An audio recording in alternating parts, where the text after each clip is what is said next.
Imagine waking up every single day, trapped in a hospital bed for your whole life, chasing one dream above all, just a quiet, normal life. Then you drop to your end and wake up in a brand new world like it was all a dream. Sounds amazing, right? But this world is crawling with monsters. Survival is brutal, like a savage knife twisting every breath, and the only edge he's got is a handful of bonus skills he still hasn't even fully unleashed yet. He basically played it cool and haggled straight with the goddess. But right when the forest starts turning deadly, everything flips fast, real danger is creeping in. He barrels into the most unexpected alleyway imaginable. No matter what, an uncertain bit of luck, a beer fairy. Let's dive in and see exactly how it all went down. It opens with a grim-faced man staring her down and warning, "If you don't do what I say, I'll shut the door on being reborn." He floated as a ghost beside his own body sprawled on a hospital bed, and Spirit, the girl who looked totally lost, nodded like she understood, just minutes after he gasped,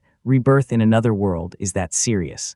And she told him to be thrilled because during this summoning, the choice landed on him, and he couldn't shake it that his name was Yuri Asari. After a brutal illness dragged on for ages, he took his own life at just 37. He thought this was just how it was supposed to go, until a goddess showed up, promised him a second life in another world, and he straight up asked if she'd keep sending chosen souls to other worlds to handle things. She told them to settle in and then handed over a bunch of powers for the deal. She even admitted she loves working with people who get things fast. Then he asked, "Can I pick my own abilities?" And she said yes. After that, she teased him with two tempting options: become an invincible hero or master charm and build a harem. He turned it down hard, then admitted he'd always longed for a peaceful life out in nature. So why not something for everyday living, not for war? She nodded along, convinced she'd gotten the easy end of the deal. When the list of his demands finally blew past 10, should be, she started to get nervous, listened to his demands with wide-eyed surprise, and blurted out if he was asking for too much. Then the test proved he wasn't the villain. All right then, she'd hand him everything he wanted, and even a little extra strength to last. He felt relieved about that, and kept going. He sprinted toward the light and believed, right there, that this was the moment his second life, bursting with hope, truly started. Not long after that, in the new world, he was sprinting for his life from a massive boar, and he blurted out, loud as he could, "What the hell is this? Where'd this giant hunk of boredom even come from? It's the size of an SUV," and he just stopped, staring. He couldn't believe the universe would kill his brand new life right here. It wasn't funny at all, so he had to find some way to reach that abandoned village the goddess mentioned. He snapped his head around, grinned like he already knew, and thought, "Yeah, I've got the skill for this." With that stealthy skill that turned him invisible, he suddenly clocked what was happening. Then he sprinted on and shouted, demanding to know exactly how to activate it. He snapped his eyes shut, fear clawing at him, and prayed, "Come on, invisibility, act." The moment the skill kicked in, its power started hitting him fast, and he could feel it. He clocked the moment, slipped into the bushes, and the boar immediately lost track of him. He couldn't believe what just happened. He'd lost sight of him, and suddenly it all made sense, like, asterisk, so that's how it works, as if he vanished into the scenery so fully that it felt impossible to find him. Now it was time to bolt before the moment passed. He cowered in the forest, panting from exhaustion, admitting it was downright terrifying. Good thing, though, because now he's got a healthy body. He stared into the puddle like it was a mirror to his soul, then blurted that, yeah, he'd somehow turned noticeably younger, looking exactly like an ordinary elementary school kid. And now he's got to figure everything out before he even understands what's happening, because stories like this always come with some kind of status window, maybe just like this. He shot his hands up, and bam, a system window snapped into view, and he couldn't believe it. It was mind-blowing, like a video game come to life, and he immediately started to notice. He blinked in shock. His last name had turned into Sarai, and he even snapped back that the goddess messed up his name too, and just like that, he was only 7 years old now. From her side, she'd swear it was just within the margin of error. He'll stop and dig into what's happening with the skills he's been handed. He scrolled through a whole lineup, from level 1 all the way to level 5, and just said straight up that everything's ready to go, and yeah, impudence really is that second happiness. With this kind of firepower, he'll make it through even when the electricity drops out. He's itching to try everything all at once, but the second monsters catch his scent, his run is over. He needs to practice the moment he's in a safe spot. Right now, he'll slip around invisible, but if he bumps into someone huge again, there are times when no amount of sprinting can save him. He needs a real strategy, because his magic doesn't even touch combat. That boar monster laughs at anything else, so this is it. he's got only one weapon, a cleaver that still works. If he doesn't map every last detail of his plan, this trip will end with his death. His stomach growled like thunder, and when he checked his bag, he snapped, "All I've got is a single hand, nothing more." A handful of hazelnuts, that's nowhere near enough, so he must master magic, fend off wild animals, hunt food, and snag a safe spot to crash for the night. Like, one day for all of that. Turns out the dream of a peaceful life in the wild was way more painful and tangled than he ever imagined. After a while, he finally spotted buildings and blurted, "Wait, this is the village." He strode into the village, scanned every corner, and declared, "There's farmland here perfect for planting." Then he stared at the empty streets and smirked. No people means no trouble. And most of all, he grinned like he'd found treasure, a safe place to hide. Of course, everything went exactly his way, because the goddess didn't lie. Still, these buildings are in terrible shape, cracked and crumbling. Turns out, this place got abandoned ages ago. People disappeared and never came back. He has to check every last thing here, the minimum program, the clothes, the food, and the shelter. So he scrambles through the village because he's got enough clothes, but he needs the rest before sunset, and that's when he spots a house that's pretty much, more or less, just right. Less intact, he busted inside and yelled that the walls were falling apart. The walls were solid, and with just a quick repair, they turned this place into something livable. The house sat dead center, built to guard the place like a fortress and still leave room to grow. The housing problem got shut down, and all he had left was food. No way he lasts long without hunting. Then he spotted potatoes and wheat just lying there nearby. He ranted that the crops went wild, but against all odds, they held on and survived. He cleaned up the field and suddenly thought, wait, would this actually be edible? What if it's poisonous? Then it hit him. He needed to open the system window. He blurted out his rating, then slammed his skill down on the potatoes and the wheat. And the system flashed back, yep, this one's safe to eat. Safe enough to swallow. That skill was insanely useful, so he told me this, if you planted it right. Either way, the pantry's basically dead. Nearly no food left, with only some old wheat lingering in the bins, still collecting dust like it's been abandoned forever, and he has no clue how long. And he refuses to gamble with his own life. A video showed birds getting snatched with grain, so he figured, what if I bait them first and they just wander straight into the snares? He leaned over the fence, watched the birds pecking the bait, and then thought too hard, because the fire magic he had was laughably weak, and if he tried zapping a bird with a spell, he'd probably. It was suddenly so much easier. Then he heard a voice cut through the noise, warning him of. He started to panic, spun in place, and demanded to know where the danger was hiding, where it came from, and where it would strike next. Then he looked around. He whipped his head around and spotted a giant boar, roaring with every breath, staring him down like it wanted to fight. Alarm ripped through him the moment he saw it, and he blurted, shouting, "Tell me, did you really track it by?" A sharp smell hit the air, and the protagonist snapped sideways, barely dodging the boar's savage charge. He unleashed an invisibility skill, slipping into hidden cover like a ghost. He swallowed hard, thinking he was seconds from getting caught,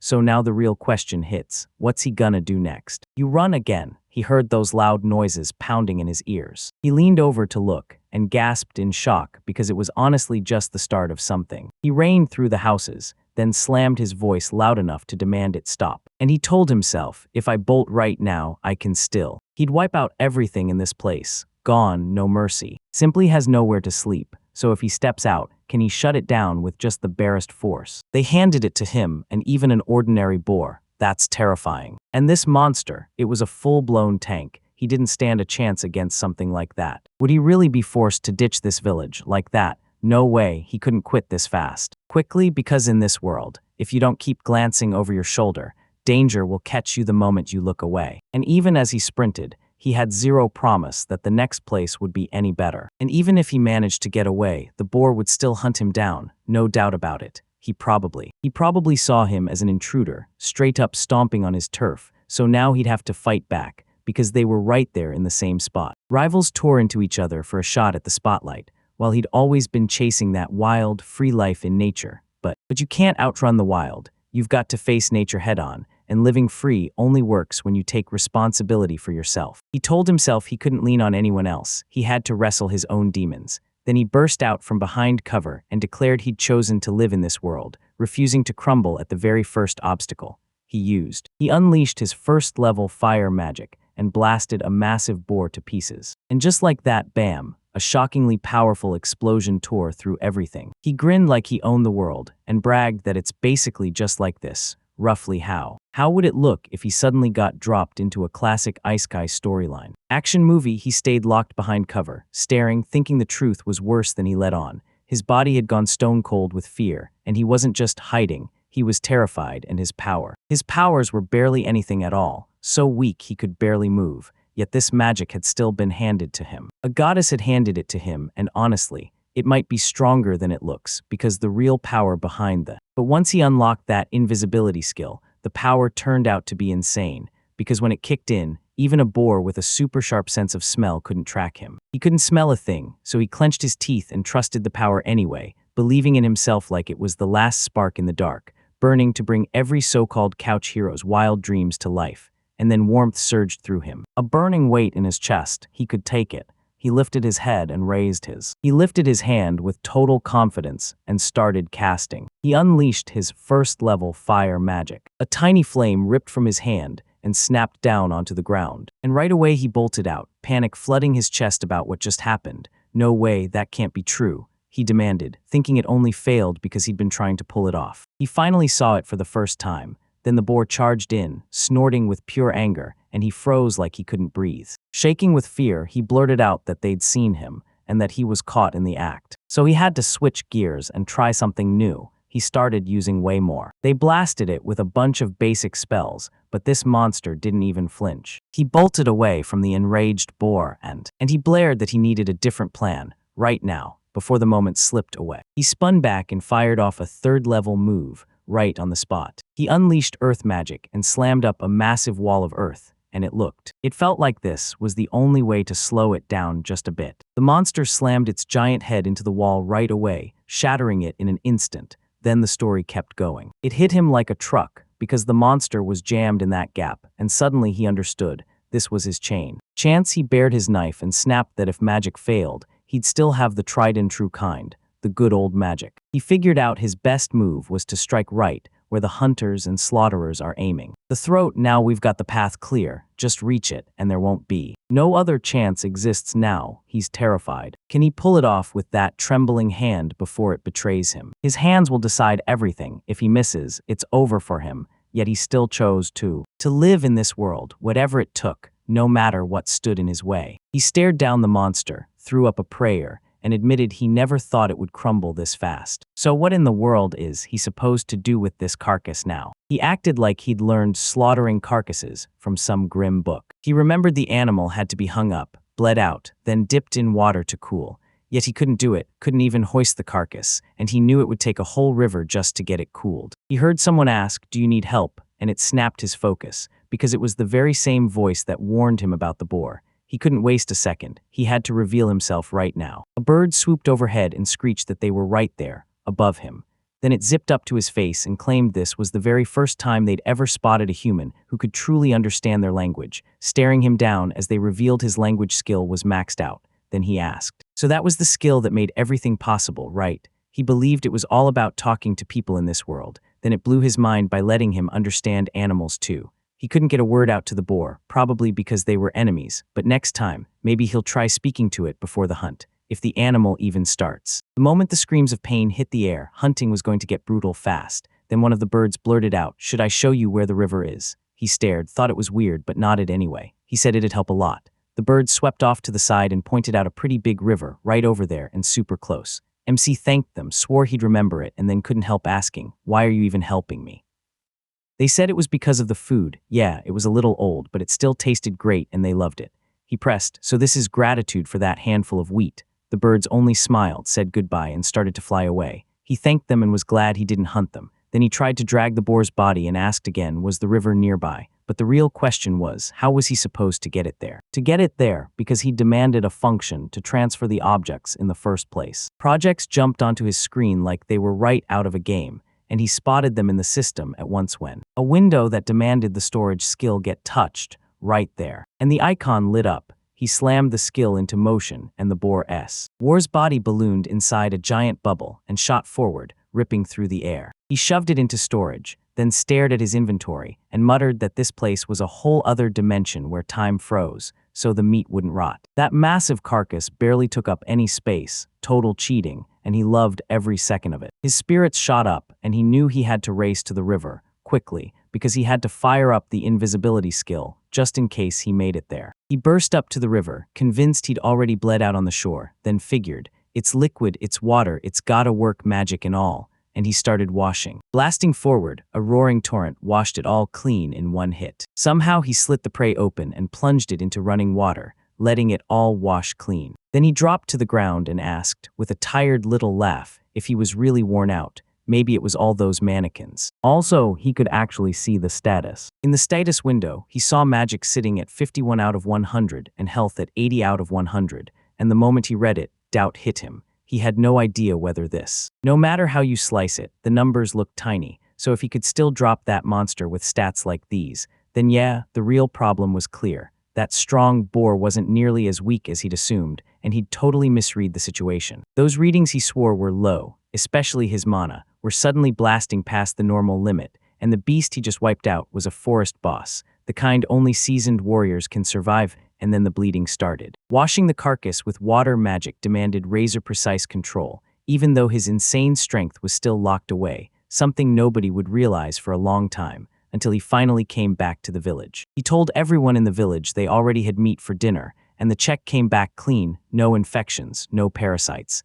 Then he slammed down some earthbending and built a quick stove, even if it barely worked. It was seriously amazing, and it was more than enough. He ripped the firebending out of his palms, sparked the kindling he'd stuffed into the stove, and the Temper's golden rule was simple. Don't toss a burning blaze onto the ground. Keep the fire off the soil or you'll wreck what's beneath it. They cooked the meat to perfection, stared at it like it was magic, and then he said that once the hospital food hit him, he finally tasted real meat, something he hadn't seen in what felt like forever. He dug in, and right after he laid the boar to rest, he decided on the spot that this would be his very first prop. This world demands a proper dinner, and all this time he's just shoved his hunger aside. He hoarded potatoes and grain, fought his way to the perfect meal, and just like that, boom, a true masterpiece. The hunt's the thrill, the fresh air bite is pure magic, but tell me, how delicious is it really? He took a tiny bite, practically shouted, "That's so good," and then, right after, tears started pouring out of his eyes, and swore there wasn't a trace of the animal's stink, just tender meat with a nice, moderate fatiness. One bite at a time, the flavor kept blooming deeper and deeper, until you could practically feel nature's raw power hit your chest. No spices at all, just meat sizzling over open flames, and man, it was insanely delicious. Seriously. He'd never tasted anything like this in his life. Then it hit him. He was finally alive, because ever since he'd come here everything felt like a fog, but now every single cell was roaring with flavor. When Yuri finished, he shoved the food down, shot up from his seat, and announced that the first snag with the provisions was finally fixed. Now they had to scramble for a shelter before nightfall hit. He grabbed a stick, scratched on the ground, and warned, "If I don't stop the monsters, they'll chow down on me in my sleep, so." And it's all about hitting him first. This is how they'd strike. This is exactly what they'd planned for him. He stood beside the house, staring hard, and his mind raced with 100 ways to build a wall. Maybe he should tear down that busted abandoned house and raise a wooden fence in its place. Nah, that would have taken forever, and he didn't have the tools or anything he needed. Or hammered it into place for real, stacking stones like a legit fortress, the kind that take things about. That's a bad choice. It'd burn through too much time, and there's no room left to stall, so the only path standing now is earth magic,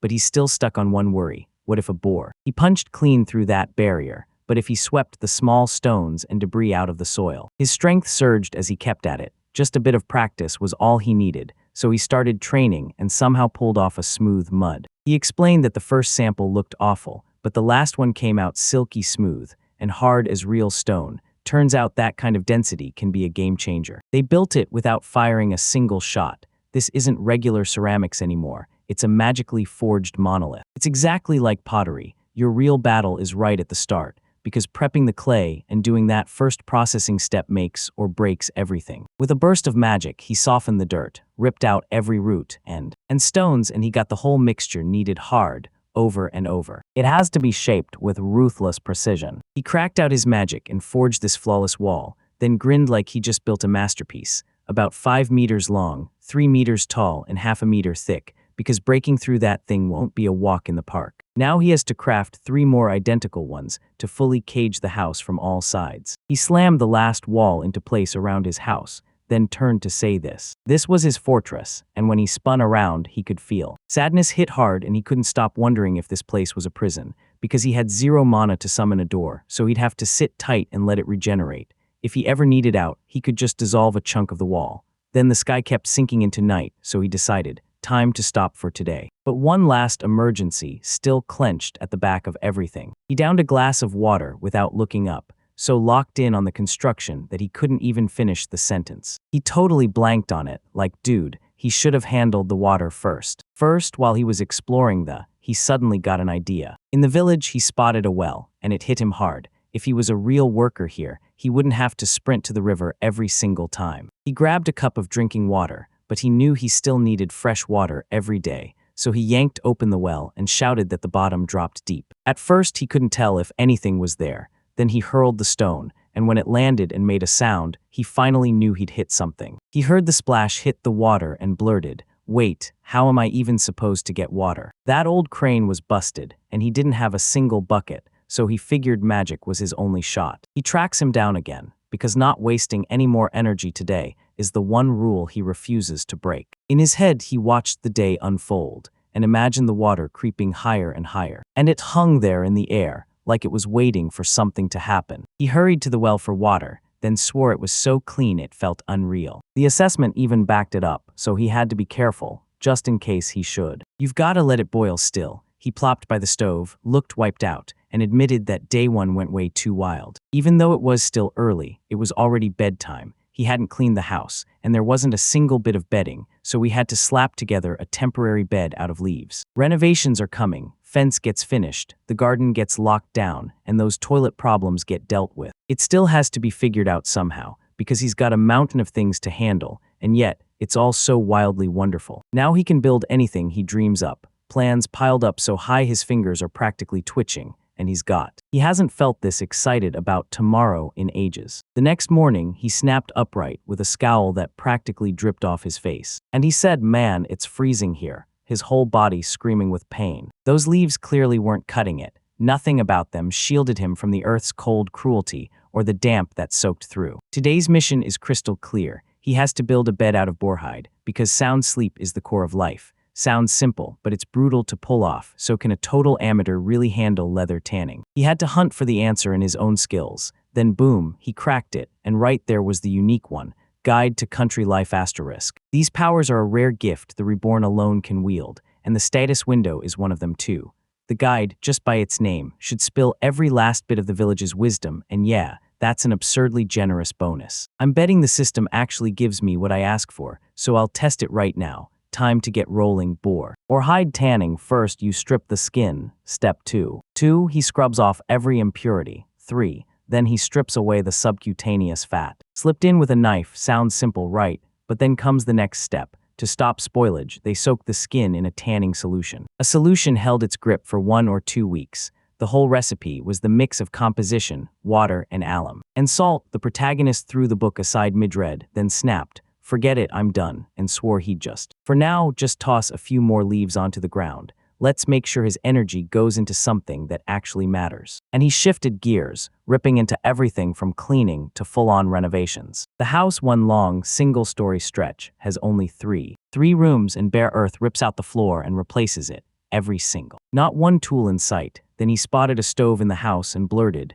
"That's it," saying that. So yeah, this spot is the kitchen. The room across from it becomes the dining area, and the far room turns into either a bedroom or a hallway. Everything finally clicks. The old folks probably slept on those cheap mats, but me, I'm used to beds, and this place makes my skin crawl. And just then, my mana is fully back to full. Overnight storage done. Now it's go time for home improvement, and he dives in with earth magic, the one he fully understands. He rebuilt the house from the ground up, set it on the foundation, and claimed the surface turned smooth like concrete, way nicer than before. Nicer than the dusty earth, yet the moment he stepped inside, the air snapped cooler. Near the stove, he carefully preserved a little plot of earth in the traditional Japanese style, and earth magic hit him like a truth carved into stone. It was the most important thing in the world. It was a must-have for patching walls and forging tools, and somehow he picked up a level of skill in it so rare that most people never even get close, though he didn't have a clue how good he'd become. After the renovation wrapped up, a huge cleaning spree kicked off. He didn't even have a mop, so he blasted the debris away with wind magic and kept going for a while. Meanwhile, he took in the spotless house, flashed a satisfied smile, and said just offhand that it somehow turned out. Yep, this is decent. The sun's fading, so it's time to wrap this up. Tomorrow he'll try making a candle out of animal fat. Fat? Okay, pause. He's got to take a bath too, and he's also got to figure out what's going on with the toilet. For now, he skips the toilet. He uses leaves, then buries the mess in the dirt. The very next day, he broke into tears. Right after that status window popped up, like it made his decision for him as he started to dig even deeper, the list of saved items in the. He had a dry ration tucked away, a flask ready to go, cold-proof skin gear, a bottle of mana and health potion, a letter in hand, and trophies he'd ripped from a magical wild boar. He mumbled in a voice so drained it sounded like doom, saying he already had food, water, and warm fur from the very start. So what could possibly go wrong? But the real gut punch hit when the letter, sent by the goddess herself,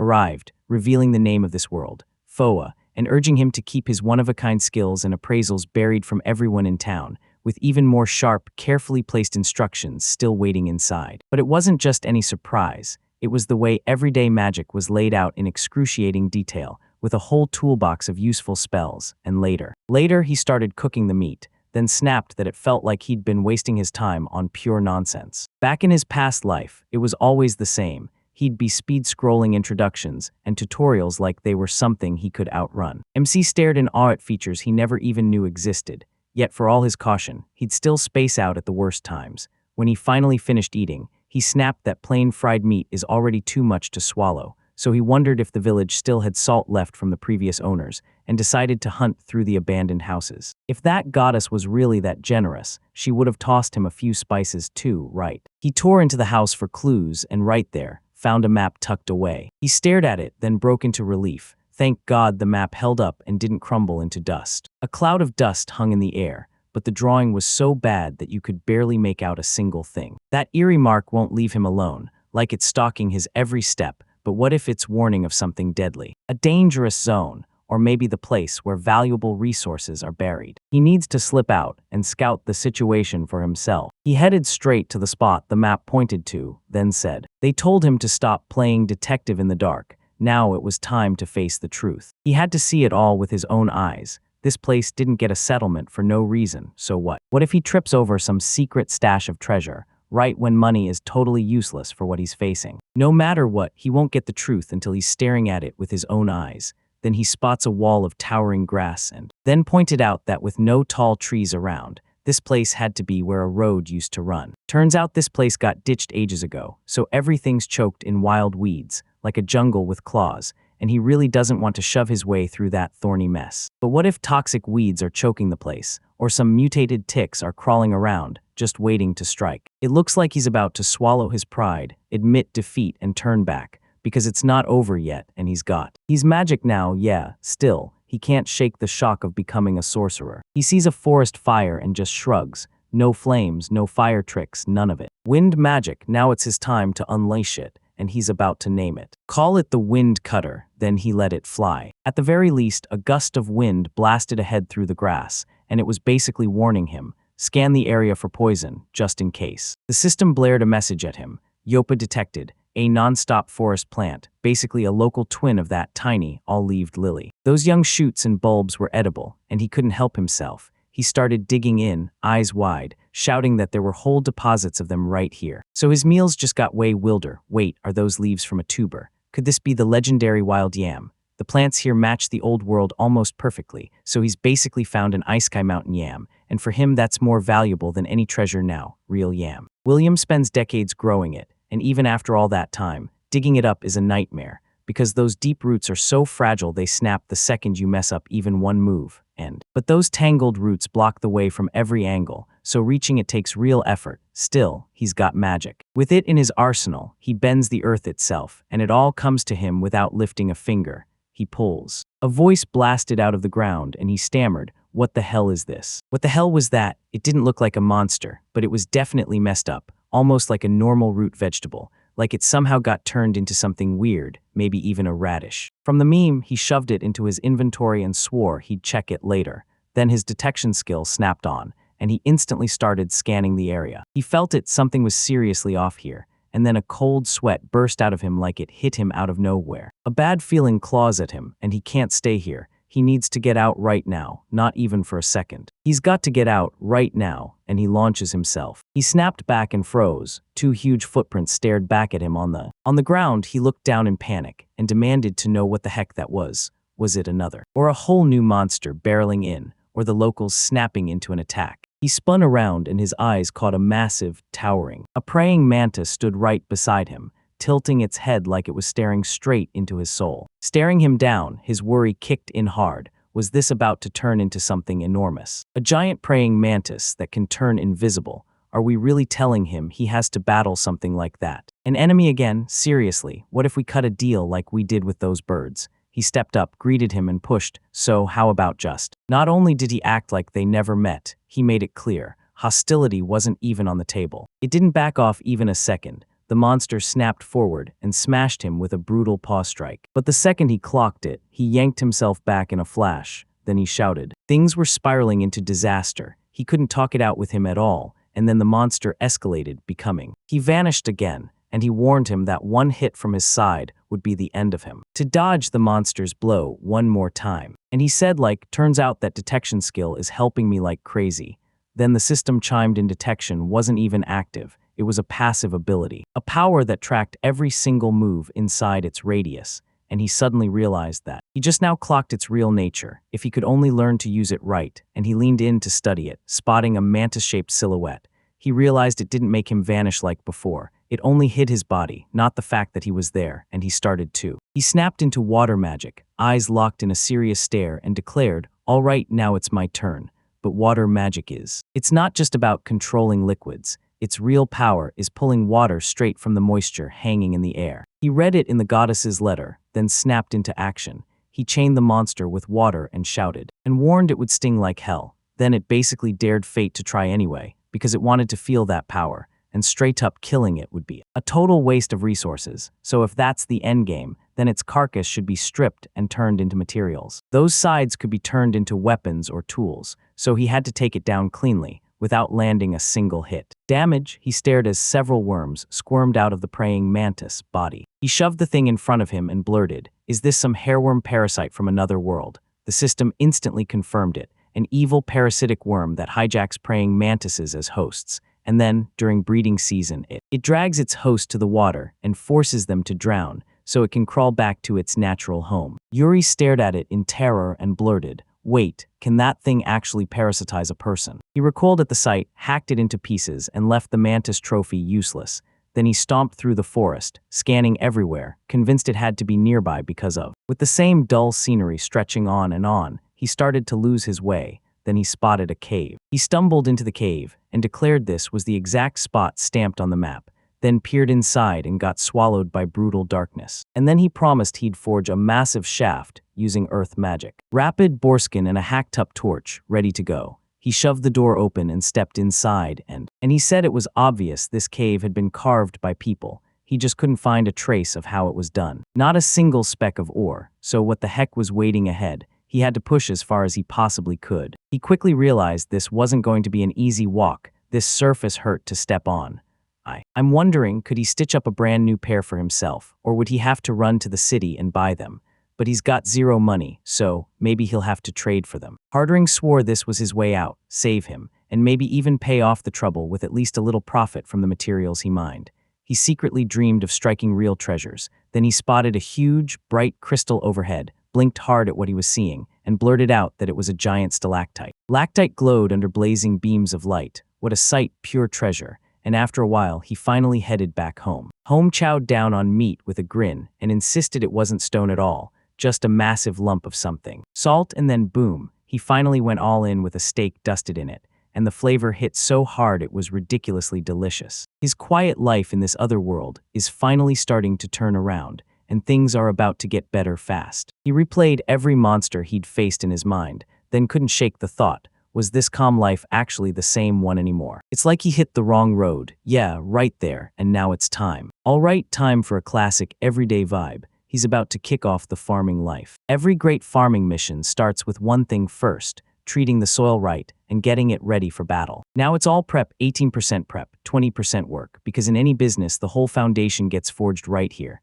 If the last owners grew anything, this land should have been ready, but it's been left abandoned, so it's rock hard. To bring the field back, he has to rip out the weeds first, and with earth magic, that part is effortless, after he clears. Once the weeds are gone, he has to plow the land. Then if you aerate the soil and rip it up, the results blow past every expectation. Earth magic surged through him, and suddenly the job got done in a flash. He even squeezed in a spare hoe, just in case. But it turned out he didn't need it. He'd dig up at least one bed anyway. He gripped the blade by hand, finished prepping it, then set it aside, ready for what came next. It already looked so real, like a proper vegetable garden had somehow sprung up overnight. Now he's got to get fertilizer fast. Usually it's horse or cow manure, or even bird droppings if he can get them. With these conditions stacked against him, pulling it off felt damn near impossible, so he had no idea what to do next. Then the birds he'd met earlier swooped in and shouted for him, and he couldn't stop himself from thinking how insane it would be to tell them to poop right here. What a bizarre thought. They even asked if he was in his right mind, and he shot back that maybe he was sick, but no way. He insisted he was totally fine. All right, quick thing, they never once introduced themselves to each other. He introduced himself and demanded their names, but they just stared back and asked, "What names?" Like they'd never heard the word before, so he blinked in shock and explained that a name is what every creature gets called, only for them to still not get it, as if the whole idea of a personal name was totally alien to birds. He told them to call him by name. He figured having conversation partners would be a bonus, but deep down he didn't really want to. What if they were annoying? After a while, he tossed a lot. Tosses the grass into the hole, and the birds stare. He stared at it and blurted, "What are you doing?" trying to figure out if he was preparing the soil, but he shot that down. He shot that idea down and said, "If you leave the weeds to rot, they'll turn into killer fertilizer, only faster if you toss in rice bran. But it'll do for now. He needs fertilizing right this second, so this has to hold up until later." He yanked out every last bit of buildup that had piled up inside the stove. The leftover ash from burned plants is packed with everything that field needs to grow. It crumbles in your fingers and vanishes fast, so it kicks in right away, like the old story about flowers popping up on a dry tree. That's exactly how the tale of the old man who made gardens bloom was born, and the setup is nearly done, so what should? But should he plant wheat seeds, potato tubers, wild bulbs, or that weird specimen too? He just can't bring himself to. He's not hungry for it at all, so he decides, right then, to plant it instead. I can't stop wondering how the seasons shift like this, but the goddess assured me she picked this world with her own hands. A world that matches the climate of home, where it already feels like early summer. Yet I'm still wondering if the usual 4 seasons even exist here, because he's going to have to learn it all the hard way. First things first, he'll plant the field with wheat. He began planting the seeds, and the birds swooped in like it was lunch. Then they started chirping that he'd brought them more food. How sweet. Confused, he snapped, "Wait, those can't be eaten, they're seeds." He explained he was burying them to grow into a harvest later. And sometimes, with the birds' help, sometimes even against it, their way still twists. With mischievous antics flying everywhere, things finally took off. He planted crop after crop with clockwork precision, then used tree magic to kick their seeds into life, and kept them fed with steady water magic. And on cloudy days, he blasted light magic into the sky to keep everything growing. To supercharge photosynthesis, he unleashed dark magic whenever the sun turned merciless, summoning shadow to save them. This was his first true shot at farming, and all of it kicked into gear because the powers he begged the goddess for finally came through. 2 months later, he had it all locked in. Then his lands erupted into something unrecognizable, and the MC sprawled on his bed, smiling like this was the good life at its finest, because he had rebuilt his defenses so he didn't have to fear monster raids or ruined fields anymore. The suffocating loneliness finally lifted, and he could breathe easy again until his faithful friends showed up, birds he'd named Sakura and Amachi. Sometimes they even dragged along their buddies, and suddenly the place turned into a racket. But they'd warned him too, before the cold weather hit they'd vanish, because they had a brutal, risky trek ahead to warmer heights and it was hard going for them. He'd always dreamed of true solitude, so why did it feel like grief was twisting his chest? Then the birds swooped in, eyes wide with worry, and they were calling for help. He shot upright and yelled, "What's wrong?" And that's when it hit him, another monster attack. They claimed a tiny man had collapsed unconscious there, and he needed to rush over right now. Quickly, he froze at what he'd just heard and blurted, "How does a kid end up in a place this remote?"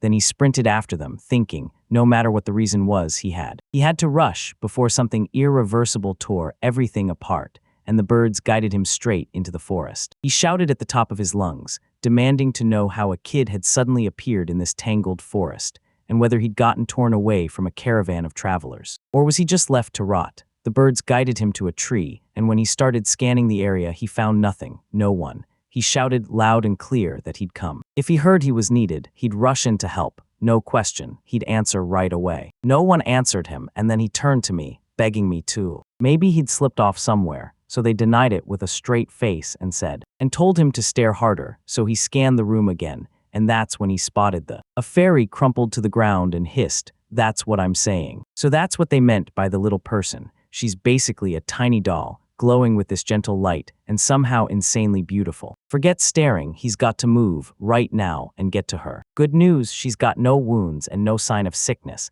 but her magic is running on fumes. Sure, the restoration potion the goddess handed him should heal him. Right. Poured into her mouth was so tiny that he couldn't aim worth a damn. He sneezed at the worst possible moment, and the potion went flying everywhere. He swallowed his nerves, shot off a loud warning, and stared with pure worry as he said, that he doused himself in potion, sealing the fairy from head to toe. She jolted awake and started coughing, and he lit up with relief, basically shouting that he was so glad she'd come back to him. Her senses screamed, and then fury exploded in her chest as she blurted out, loud and clear, "What do you think you're doing?" Later, when he finally laid out his side, she looked at him and said he was incredibly lucky. He didn't just get a shot at saving her, he actually got to talk too. And you'd better believe he should be proud, because spirits like these almost never deign to speak to people. Yuri blurted in shock, "Wait, aren't spirits the same as fairies?" And she shot back, "No, I'm a spirit of beer. Here fairies are made of flesh and blood. Spirits live as something airy and unreal." He leaned in and asked. She figured they were basically ghosts, rude as hell, and when he pressed her for her name, she snapped back that she didn't need one. He said it was just like birds, then her anger erupted and she barked, "What are you hinting at?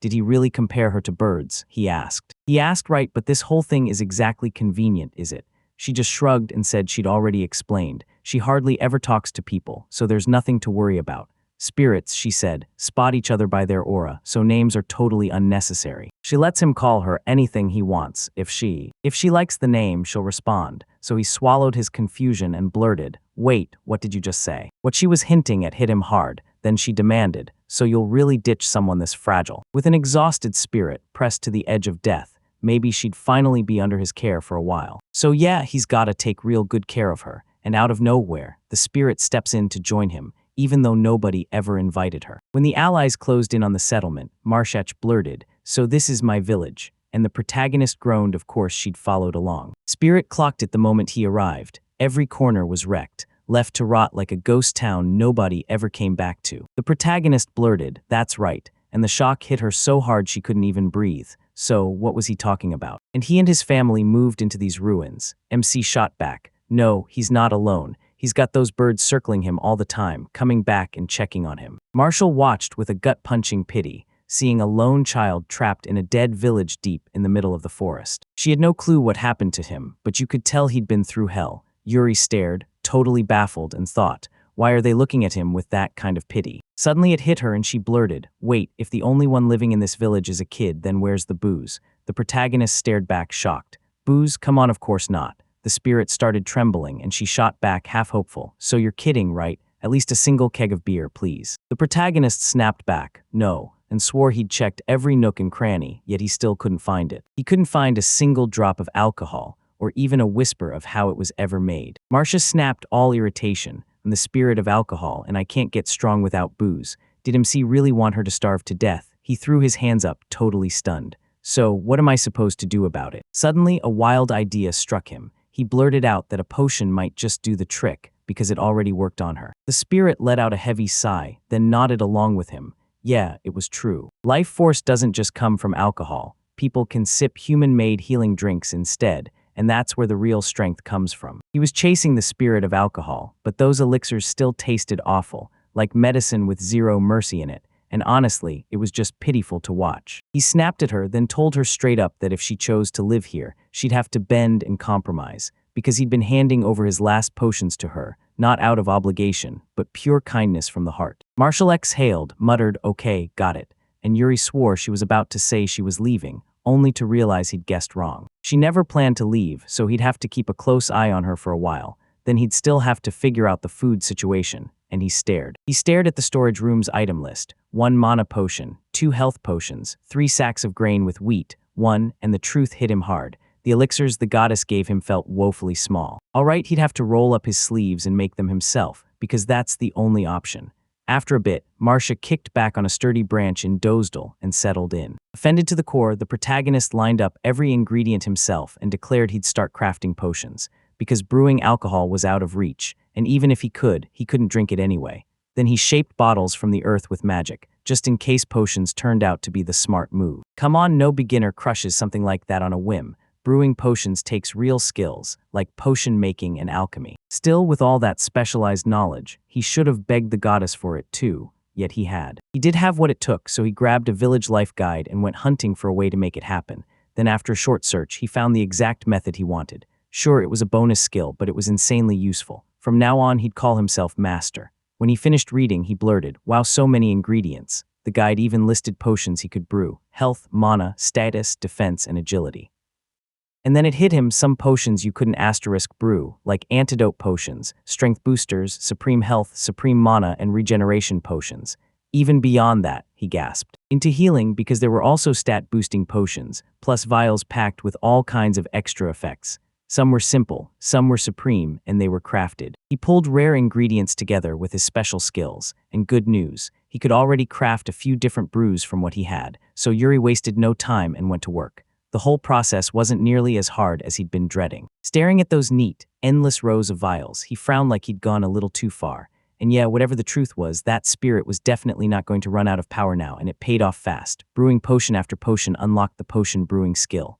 "So you've got room to grow," the protagonist muttered. "Maybe this won't just stop at the powers the goddess handed him. Maybe he'll learn a whole lot more." Then right on cue, Marcia blurted, wide-eyed, "Wait, what are these potions?" She stared at him like, "Wait, you told me there were hardly any left." And he shot back, "Nope, I just made them." The spirit gasped, "You did that yourself." And she couldn't believe she'd never seen a kid brew potions. Then he slipped a vial into her hands. He handed her the vials and dared her to give it a shot, even telling her he'd carved a tiny cup just for her too. And when the spirit took a taste, his face twisted with a grimace. This potion was awful. The protagonist blinked in confusion and insisted. It followed the usual recipe, so yeah, that's kind of expected, while Marcia wore a sad little expression. "But it's way stronger than any elixir she's tasted so far." Yuri flashed a bright smile and asked, "Wait, is that really true?" Then, after a moment, she decided to take a walk, and the protagonist couldn't help thinking she moved like a cat. Snatching up one of the vials, he told himself, "If it's safe, then we use it, no matter what her temper throws at us." She wouldn't praise it without a reason, so he stared at it, wondering what made that potion so different, right as Marcia took to the sky. As he launched into the sky, she stared at him and blurted that she'd felt it the instant they met. This kid felt totally different from everyone she'd ever met, no alcohol in sight, and honestly, maybe sticking around here for a while wouldn't be the worst idea. 2 weeks had already slammed by, and the season had kicked into full summer mode. Work kept going hard in the heat. Danger lurked, and sometimes it turned deadly, no joke. That rule followed him into the other world too, but it didn't touch Yuri. Dark magic threw him shade, water magic drowned his thirst, and wind magic kept him icy cool. Then Marcia stared at him, totally puzzled, and asked, "So what about his secret mana reserves? Because I've never heard of anyone dumping that much magic into farming, let alone the protagonist was." He's surprised, really. With all that power at his disposal, why wouldn't he use it? The magic he still has in him is more than enough to handle whatever just hit him. She muttered, confused, but honestly she didn't care at all, so she just shrugged, then went and crashed for a nap, and the protagonist was left standing there like, "Wait, what?" He never paused his work, he just snapped back, "Okay," muttered under his breath, and tossed more grass into the hole. Their relationship felt more like neighbors than roommates so. After her arrival, nothing really shifted in his world.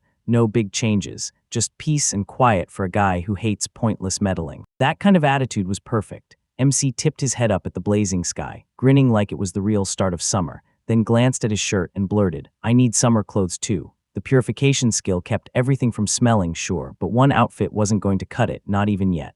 If he was going to survive this, he'd have to stock up for winter too, so Yuri set off to hunt for materials that could actually help. He strode through the forest and murmured, "These places. These spots are packed with plants, right in the thickets where you'd swear it's all just weeds, and if you stare closer, you'll spot a bunch of useful treasures hiding in plain sight." Finally, he stumbled on a malplant growing wild in the field, woody stems packed with tough fiber, and he blurted, "What a haul. It sprouted in whole bushes, and there was plenty to craft one or two solid things. After a while, he finally stumbled on cotton, and the moment the protagonist saw it, he practically insisted, "Grab it, this stuff is worth growing."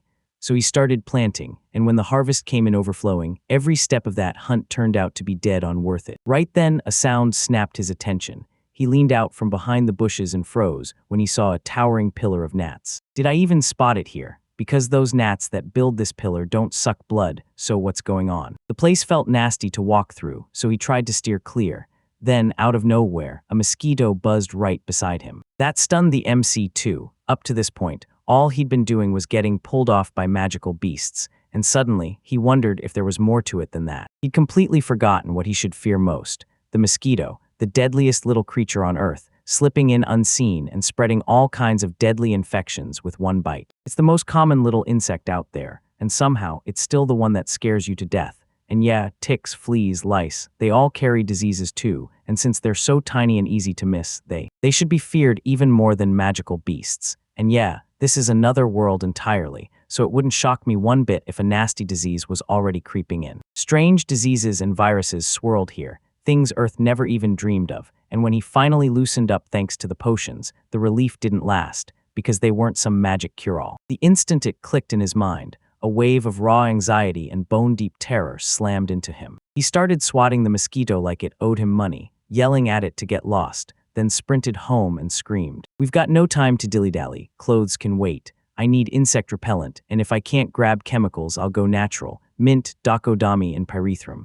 The plants here look like home, so there has to be something just as effective." At last, after the hardest grind imaginable, he finally tracked down a parrot, an annual plant that only grows in blazing sunlight. This isn't your ordinary pyrethrum. It's an out-of-this-world plant, and its flowers pack insect poison so potent that in Japan, mosquito coils used it to drive mosquitoes away. They're said to be made from that plant, and when the protagonist flipped open the village life manual, the teacher's know-how was probably right there waiting. He blurted out, stunned, and told you, "Keep those gathered flowers safe for 6 whole months, because winter will slam in by then. There's got to be a better way." He flips through the manual, grinning, ready to jump in. He blurted, "Yeah, there is," and the protagonist struck a flame to the grass, then declared. With a satisfied grin, they unleashed an ancient insect repellent, then fed it to roaring Karabai fire, a wild kind of flame that drives away insects by blasting smoke packed with insect-killing compounds, has been used across Japan's. Since ancient times, pyrite's legend has been whispered,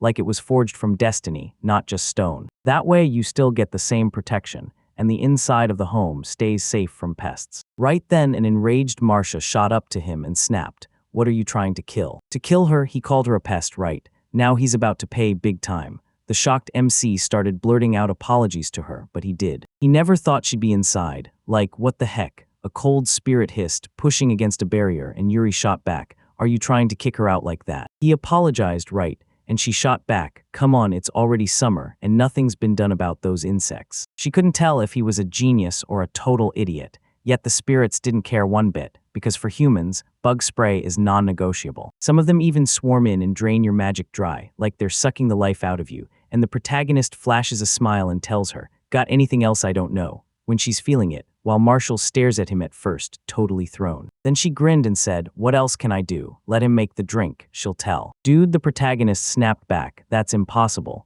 and the spirit froze, shocked, because the MC suddenly. Finally, it felt like the gap between them shrank, like the universe itself was pushing them closer, and then Yuri frowned and said, "Couldn't anyone be kind and get me some wine?" And Yuri shot back, "No way, I'm not swapping my food supply for alcohol." Spirit swore back, snorting, calling him greedy to his face, and he even bought the lie that she was the spirit of alcohol, until she had no name. 2 whole months had already gone by since she moved in with him, and she told him, "Call me whatever you want," because if she liked it, she'd answer.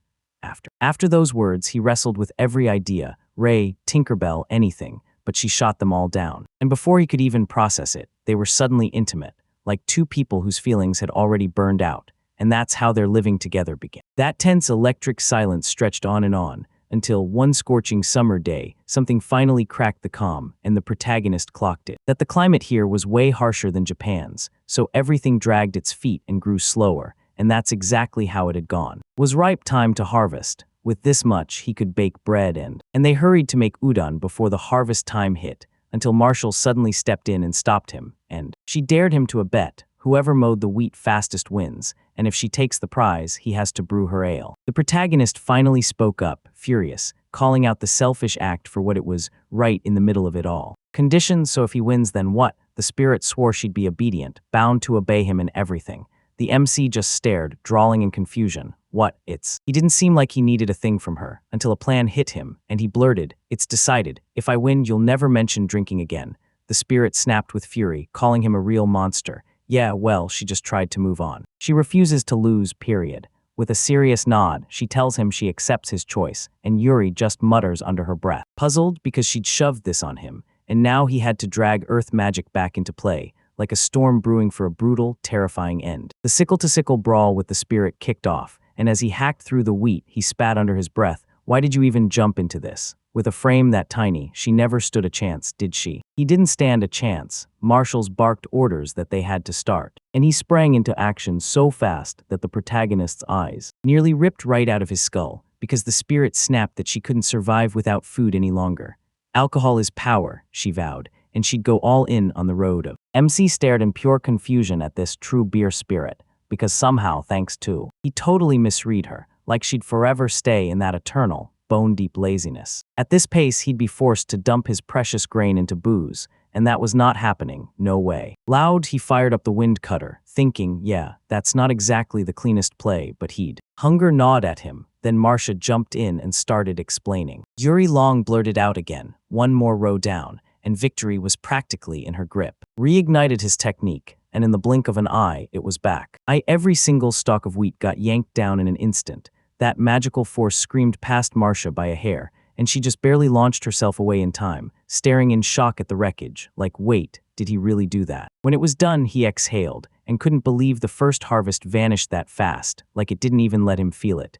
Still, survival mattered more. He told her he'd won, sticking to their deal. No more talk about alcohol. The spirit ripped into him, calling him a liar, and that brutal insult shook him to the core, because she'd never believed he could sink this low, so vile it stank. And honestly, did he really get off on tormenting a little spirit? MC shot back, and she immediately shoved a bet in his face, then turned around and started blaming him. He kept insisting they had no extra food to spare, but she acted like potions were enough, like she'd been living just fine on them. She was alone, so for her, taking a drink was just a wild impulse, and living under his roof should have meant she acted a lot more modestly. Marcia choked back her sadness and blurted, "Enough, please forgive me, forget all of it." Then she tore herself away, snapped a goodbye, and launched into the sky. Yuri stared, completely confused, and flashed a grin as he asked. And somehow she went wild, and in the end, it was him who got blamed. So yeah, that's why he shut himself away and lived alone. All right, she'll get hungry sooner or later, then come right back on her own. The protagonist said, voice shaking, that the sun was slipping away, and still there was no sign of her, so had she really just vanished? What if monsters burst out of the forest and went after her? He shot his arms across his chest right then. He tugged the fabric across his chest and growled under his breath, "If it happened, so what? What's it got to do with me?" He stood there a moment, then snatched his weapon, spat a curse, and tore into the forest to find her. Meanwhile, up in that tree, Marcia stared ahead and asked herself, out loud, all right, what do I do next? Now that she's gone, going back to that boy is going to be rough, but it feels like there's no other settlements were anywhere close, and she wasn't about to crawl back to the city she'd escaped. She needed to find a way out. Before the sky went fully black, she hunted for one last safe place to crash, then took a breath, slipped out, and sprinted into the dark. Suddenly, the spirit clocked that the rat's bell was perfectly ripe. This thing ripens from early summer all the way to autumn, bursting with berries packed full of sweet, refreshing juice that confectioners absolutely go crazy for. She remembered him saying he wanted to try growing fruit, because every single one of it could be eaten, all sweet, no point in anything else. That's exactly how he said it, because sugar is the backbone of alcohol, and in winemaking, you can't swap it out. If she told him, he'd snap out of it, because there were just too many bearers. Berries here, seriously. Why would she bend over backwards for him? She had zero plans to come back, but then, if he sprinted to her himself and begged her to come back, he'd bring her home. She might have agreed, but no, it felt like she'd been waiting for this exact moment. And right then, she heard the rustle and couldn't hold back her excitement. Had he finally come for her? She lets out the gas and blares. "That doesn't mean I'm happy to see you, you huge." A massive boar burst out from behind the bushes and stared at her hungrily, like it wanted every bite. She shrieked in terror, then rocketed to the one place she knew she'd be safe. A safe distance, shouting. I was this close to getting caught. Then a snake shot into the scene. A snake slid beside her and hissed as it opened its mouth like a threat. Marcia screamed in pure terror. The spirit shot upward and spotted gigantic birds hovering beside her, then screamed, because even in the sky, danger was already circling. Hiding, the spirit snapped in irritation. What kind of insane forest is this? There are monsters lurk around every corner. There's no way she'd slip out of that thicket alive like this, and if she'd known it all sooner, she'd sworn she'd never leave him. Then the rustling hit again out of nowhere, and terror ripped through her as she screamed. A monster again. Bursting from behind the thicket, the protagonist threw his arms up and shouted, "Yes, there you are." Thank goodness she was safe. He shot his hand out, grabbed her attention, and told her to come home with him. Marshall's eyes blew wide, and tears instantly poured down as he blurted. He said, "If you insist, then fine, she'll come back." Once they finally got home, she leaned in and demanded to know why he'd even gone searching for her in the first place. He dropped onto the bed and told her, plain and fierce, that he couldn't walk away from her, even as he blamed a piece of her for what happened, and his whole attitude was like, even though he's not a kid anymore, so let her forgive him. Marcia stared at him in sheer shock. And he snapped back, "Yeah, he's just a kid, a seriously weird one." Then he burst out laughing and added, "Said I guess she's right." The spirit paused, looking embarrassed, and muttered that maybe he should forgive her too. True to her word, she stopped whining about drinking. Then the protagonist leaned in and told her everything. He was planning to expand the garden. He couldn't pinpoint the moment, but when the timing felt right, he figured they could finally try brewing alcohol. Then Marcia stared at him, totally baffled, and asked why he'd flipped his mind. MC blurted that he finally remembered something. How brutal it was living on medication alone, with nothing else to hold on to, with zero way to taste anything good, and the relief crashed through me when the ordeal finally died out. Spirit, Confucius. Confused, he shoved the question in his face. "What are you even talking about?" Yuri just sat there, stammering, "Mbar-B." Red-faced, he basically begged her for a hand again down the road, and in the end, he solidly crowned her Marcia. The spirit blinked at him and asked, "So that's her name?" And the protagonist snapped back, "Yeah, but what does it mean?" He explained he picked it after the goddess of wine from his homeland, and if she doesn't like it, he'll come up with something else. Marcia said her name in a soft voice, lit up with a smile, whispered, "Yes, I like it," and thanked him like it mattered. Meanwhile, in End Village, more than 10 kilometers southwest of the protagonist's, the adventurers were getting hammered in a desperate brawl with a gigantic grizzly bear monster, until the group's leader shouted that if it crashes into the village, they're done for. It's over for them. Reinforcements are sprinting in, and they've got to last until the very end. The creature let out a brutal, menacing growl, snapped its fangs in the dark, then bolted into the forest. The leader bragged that he slipped away at the last second. What a bastard, but the clever one still got caught. It's a total miracle nobody died in that fight with this enemy, because one of the team members snapped to the commander, asking if they should chase after them, and the commander shut it down. Because they couldn't push too far, that was exactly where those lands started. It's a cursed stretch of land, crawling with monsters and dead quiet, no humans in sight. That's where the beast can tear loose and wreck everything it wants. And at that time, Barry had no clue that where he'd chosen to settle was called the affected lands. Then Marcia leaned to the window, pointed outside, and told him there were legendary rats, bellberries growing there, and that they'd head out tomorrow to pick them. MC nodded along and agreed. He never saw the danger rolling in. Then the very next day, the allies marched straight for the spot Marcia had mentioned, and the protagonist, berries flying into his mouth, burst out, "Wow," with pure delight. He froze, staring at that berry like it was treasure. Then he blurted, "So this is what a rat spell looks like." He'd been craving a bite of something this sweet for ages. The protagonist told Marcia to grow that crop at home, and later, when he finally came back, the spirit dropped a bowl of berries in front of him and warned him not to devour them all at once, because they'd busted their butts to earn every bite. "These ingredients for wine are a nightmare to track down." He laughed, popped the berry in his mouth, and told her, "Don't stress, I can't exactly fit that much." Then Marcia shot back, "But can you really make wine using only the fruit?" "Exactly," she replied.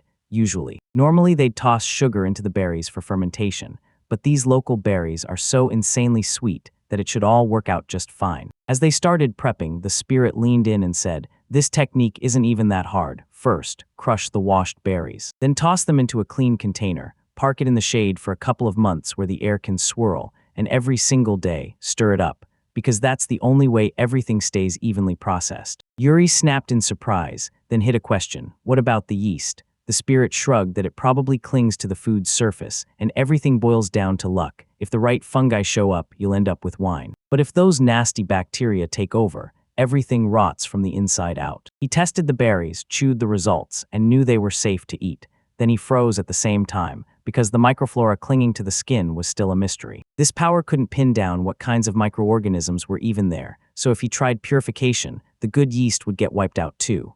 Magic had zero answers in this moment, and all he could do was pray to luck, but handcrafting has real magic, you know. While he stirred the fruit, he realized miso and soy soup are made with a similar recipe too, and if they ever got milk, they could whip up cheese and yogurt as well. Once they mastered the tech and learned how to wrestle control from it, the sky was the limit. So yeah, this question earned real careful study.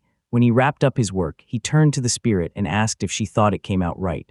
Marcia stared at the substance and said it looked damn respectable. With her face tucked into her hands, she breathed out dreamily, "I can't wait to try it. I just hope it'll ripen before autumn." She's dying to speed up time, and I get it. I can't stand waiting either. The protagonist even thought she was acting like some schoolgirl slamming through her biology homework. He blurted out, jaw dropped, asking how she somehow got right to the moment where she was this close to doing it. Slipped into the tangled thicket without a trace. And yeah, it was way more suspicious than it had any right to be. Was she really just trying to make it in that wine cellar, living comfortable, no matter what it took? She got shoved away, or something just as brutal, so the spirit instantly frowned, dropped her gaze, and he caught himself right then. He fell into her space and begged, "Please forgive me." He swore he never meant to hurt her. But Marcia yanked him by the face and demanded to know if he would. Really listened to her story, and honestly, it was all just awful. Then he thanked him for asking, but the moment her agility hit him, he shuddered and no. She de-scared him to the bone, and the spirit finally launched into her tale.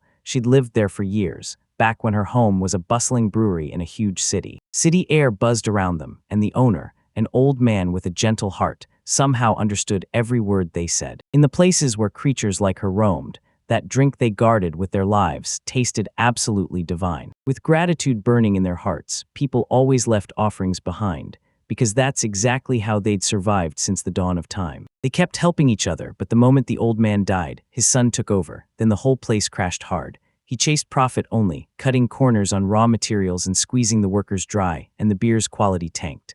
As long as their name was stamped on the bottle, people bought it anyway, no matter what they were really drinking. Nobody could tell real taste from the fake, until the old man's son snapped and called her a thief who stole wine.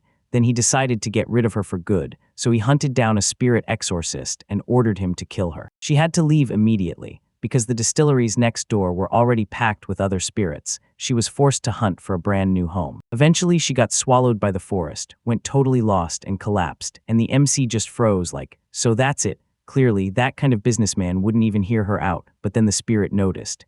But honestly, he just didn't hear her voice, and it's the truth. Most people swear they're nothing more than dim, flickering light. To the naked eye, a spirit is nothing but a ghostly flicker, lights dancing in the dark. She used to claim she wasn't big on talking to people, but here's the thing, there are hardly any left who can hear them at all. That's why people like him are worth their weight in gold. Yuri shot a stunned look and asked how he could see her so clearly, and Marcia started to answer. It all came down to whether his magic was top tier, or their compatibility clicked, and she was convinced his potions went down easier than anything else. For this exact reason, his creator's magical aura sinks deep into everything he makes, leaving an unforgettable mark. He couldn't help but admire her words, even if he felt a little embarrassed. Still, it was honestly nice to hear, and he just hoped the wine would turn out amazing. The spirit nodded right along, like it agreed. A month later, the allies finally admitted the wine flop was total. Marcia collapsed into sobs, screaming in sheer confusion. Why? While the protagonist fumed right there beside her. Everything had been smooth, at least on paper, until the spirit's voice dropped like thunder. Doom. The end. Life empty. Every dream gone. He stood there with nothing left to give. No hope, just the heavy silence. And then the MC chose to step in for her, flashing a shaky smile as he told her to pull herself together. Don't sink into despair. We can always try again. Autumn's creeping up fast, and that means juicy berries everywhere. So Spirit finally stopped crying, but the sadness still clung to her like a heavy shadow. After a while, Yuri finally nodded and said, "Yeah, if he can't find a fix, Marcia's gonna crash hard into full depression." Suddenly, right then, a sound snapped him to attention. He muttered, "Looks like there's someone behind me." The wall hit that sound, nothing like stone scraping. It was like someone had crumpled into the. He'd fall into that trap he'd built for defense, then rip into the intruder and butcher them. When the protagonist chased the sound to its source, he froze on the spot, utterly stunned. Right in front of him, a massive grizzly bear tore into a wild carcass like it owned the whole forest. A wild boar got slammed into a pit trap, and one of the monster's eyes stayed shut like it was savoring the moment. A jagged scar slashed across his entire eyelid, and the protagonist froze, his thoughts already starting to run. Thought feverishly, autumn, the blessed season when forests and hills lay out their generosity. They share their gifts, and everyone, people and animals alike, busts their tails getting ready for the cold. Bone-chilling cold slammed down on everyone, and even magical beasts braced against it, the grizzly. Noticing him, it shot up to its full height. Then the MC realized, and alarm hit hard. A bear, no, a monstrous monster of one, loomed there, and the question hit hard. Did he really tear a boar out of a pitfall trap with his own hands? What? Power? Sure, yeah, it hits hard. Yuri tried to steady himself, because if his memory was right, freaking out at the sight of a bear retreating slow and steady, eyes locked on it, inching farther back as you carefully back away, turning just in time. If you even think about backing off or bolting, the beast will clock you as prey and rip right. Pushing to full speed, because if it bolts, he can bait it. Now move before it realizes what's coming. A trap, so the protagonist sprinted like a bolt of lightning, and as he hit the ground, he slipped into cover behind a massive pit. He planted himself dead center in front of the trap. If he could smack down the enemy's charge, everything would flip. The grizzly came roaring in. Chasing him hard, the protagonist realized he could plow right over that wall with his sheer bulk. If he let go right now, peace would vanish forever, and as he tightened his grip, he silently begged his opponent's forgiveness, because he was about to finish him off. As the bear rushed in toward the trap, it suddenly rocketed to the side, and the MC couldn't even process what he was seeing. Eyes locked on him, he dodged like the predator he was, slipping past a brutal combo that packed not just raw strength, but a deadly edge too. Astonishing cunning, the opponent roared like a nightmare, shaking the air. The protagonist cried out, so how in the world could he do that? He lunged for the moment the enemy would hop in, snapping his magic to life. Then the bear sailed over the pit and roared like it meant war. The moment he launched into the air, the sheer amount of power behind his jump blew his mind. Like he didn't just leap, he exploded forward. Pressure kept swelling in his chest, and even worse for him, there was no way he could dodge what was coming. Hanging in midair, MC held his breath and waited for the perfect opening to unleash a magical. A stone wall slammed right in front of him,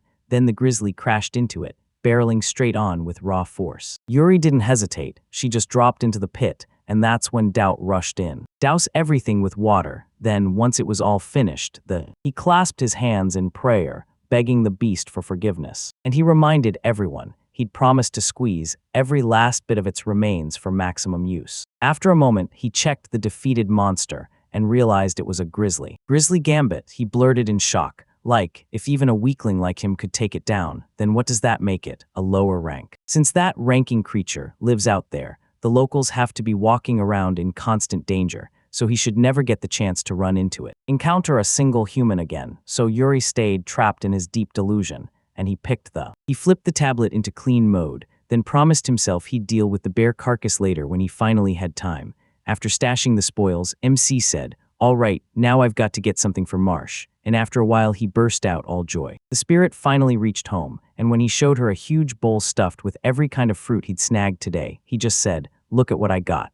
She sat down on his knees, frozen in total disbelief. She watched the whole state sink into absolute nihilism. Then he blurted, anxious, "What happened to you?" Marcia broke down in open tears and told him. Then it hit her in the middle of her sobs. Everything in this world was only just decay and pure vanity, and she freaked out, realizing she was seconds away from a full nervous breakdown. He shoved a fruit into her hands and swore he'd found something worth believing in, so snap out of it. The fruit was way overripe, and it was from. He mixed fermented wild berries into something that could have easily replaced wine, and the spirit even clicked as if it had just witnessed a miracle. Then he blurted, stunned, "Wait, what did you do?" Marcia shot back that he still didn't get it. She'd brewed a real healing drink made by humans. Noble alcohol is a centuries-old bond between humans and spirits, and it's leagues beyond some random copy of nature. With a soft sigh, she grabbed a berry and muttered, "Okay, I'll try just a little." She bit down, tasted the sweet fruit, and her eyes widened. "Wow, it's actually really good. Got any more berries like that?" The protagonist snapped, grumbling that he still couldn't wrap his head around her. After a while, the spirit finally admitted those fruits warmed her up perfectly, so MC figured, all right, she'd be back to normal. Then he glanced out the window and realized the days had suddenly gotten way shorter. The air turned sharp by the minute, and the chill creeping in meant winter was about to crash into this world, so they had to start serious prep fast or risk freezing all season. In his mind, the perfect winter camp was all set. A blazing fireplace, cozy warm clothes, loads of food, fruit, and Marcia, and Yuri went straight to the spirit to tell it. From today on, it's no more messing around. Winter prep starts now, and they've got to lock in 4 things before anything else. Blankets, food, warm clothes. He had it all lined up, and Marshall pounded the table like, yeah, this is it. He leaned in and asked her how anyone stayed warm in the city she used to call home, the spirit. The spirit chuckled and pointed straight at the fireplace. Of course, it seemed to say, while our protagonist froze, baffled just like he'd expected, and then she pressed him. When I asked MC what was wrong, he said he'd first pictured a cozy fireplace, but the heat would only reach a tiny radius, way too small. Their place was tiny, all stone floors and cold air, and even under the blankets the chill still bit hard. That chill from the ground would stab right through, because burning double the firewood in both the stove and the fireplace was burning through resources way too fast. Collecting firewood couldn't possibly cover that kind of spending. Marcia pressed him. So what do we do? Yuri stalled for a heartbeat, then burst out with his answer. I've got an idea. He was already deadly with magic, so why not go for it? The protagonist plunged in and started shaping exactly what he was picturing. Adjusting the product every so often, Marcia started to feel a little uneasy about this sight. Then, after a while, he blurted out, It's done. He's powering a heated floor with the stove's leftover heat, and the spirit gasps, stunned, wait, what did you? Go on, have the protagonist crack up and tell her, just touch the floor when this happens, okay? The spirit did, she gasped, it's warm, and the protagonist shot back that he'd added an extra. He set the stove 1 level lower, so the fire poured straight beneath the floorboards. Then the heat blasted out through the chimney after slipping under the house. After all that heat and smoke, didn't it just pour out through the roof window back then? He decided. That kind of treasure shouldn't get wasted. Plus, he even saved the old stove for the summer, so she had nothing to fear. Could she hear him yet?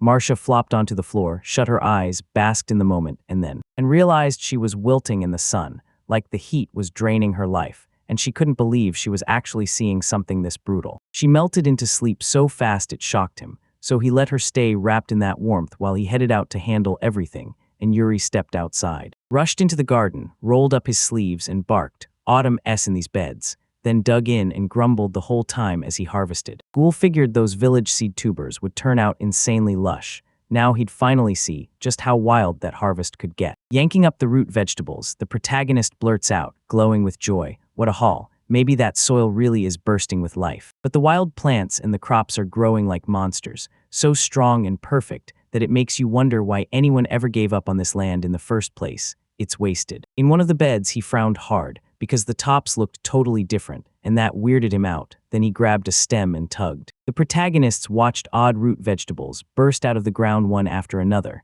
like the soil was spitting secrets. He even blurted out a scared cry. Seriously, they looked so weird that it left everyone staring like, what is happening? Like creatures, then it hit him. He was the one who planted it, and the whole thing had slipped his mind. MC yanked the stem hard, even. Then it got even tougher, and a long branch opened up a whole cluster of identical fruits. Yuri blurted out, wait, seriously, they actually grew all of this. He couldn't stop staring at those things that looked exactly like mandrakes, so he begged for an appraisal, and when he finally learned they were Haljan's line, he just stood there, totally baffled, staring at how they didn't even look like. Like mandrakes, yeah, they could power potions, and with enough of them, he could even set up his own pharmacy, but first he had to keep collecting them. After a while, he tore through the results of his hard work, pulling up piles of potatoes, storing grain and meat, even snagging fruit, because now that treasure won't spoil. It wasn't getting better until spring, so all he had left were winter clothes and bedding. The boar bristles weren't fit for wearing, but bear fur looks like it'll work. Yeah, it's a pain, but if he gets that yarn spinning, he'll be knitting sweaters in no time. The clothes are sorted, the materials are ready, the bedding. Bear fur alone won't fix this mess, because that heavy hide turns sleep into pure torture, and trying to spin enough wool to make a blanket that big is basically impossible. He tried to plan it perfectly, sew covers from plant fibers and stuff them with cotton, but he couldn't track down the cotton, not even one piece. With no cotton in this heat, he'd have to craft a straw mattress. Then Amachi shot up out of nowhere and shouted at him. He grinned and asked if the little bird came solo, and Amachi chirped back that Sakura would show up later. The MC stared. Amachi looked way plumper than usual. Had he stuffed him too much? Then panic flickered. What if he started flying slower, got snatched by some predator, and vanished? So he reached out and rubbed him, and Amachi burst into laughter, saying it was tickly.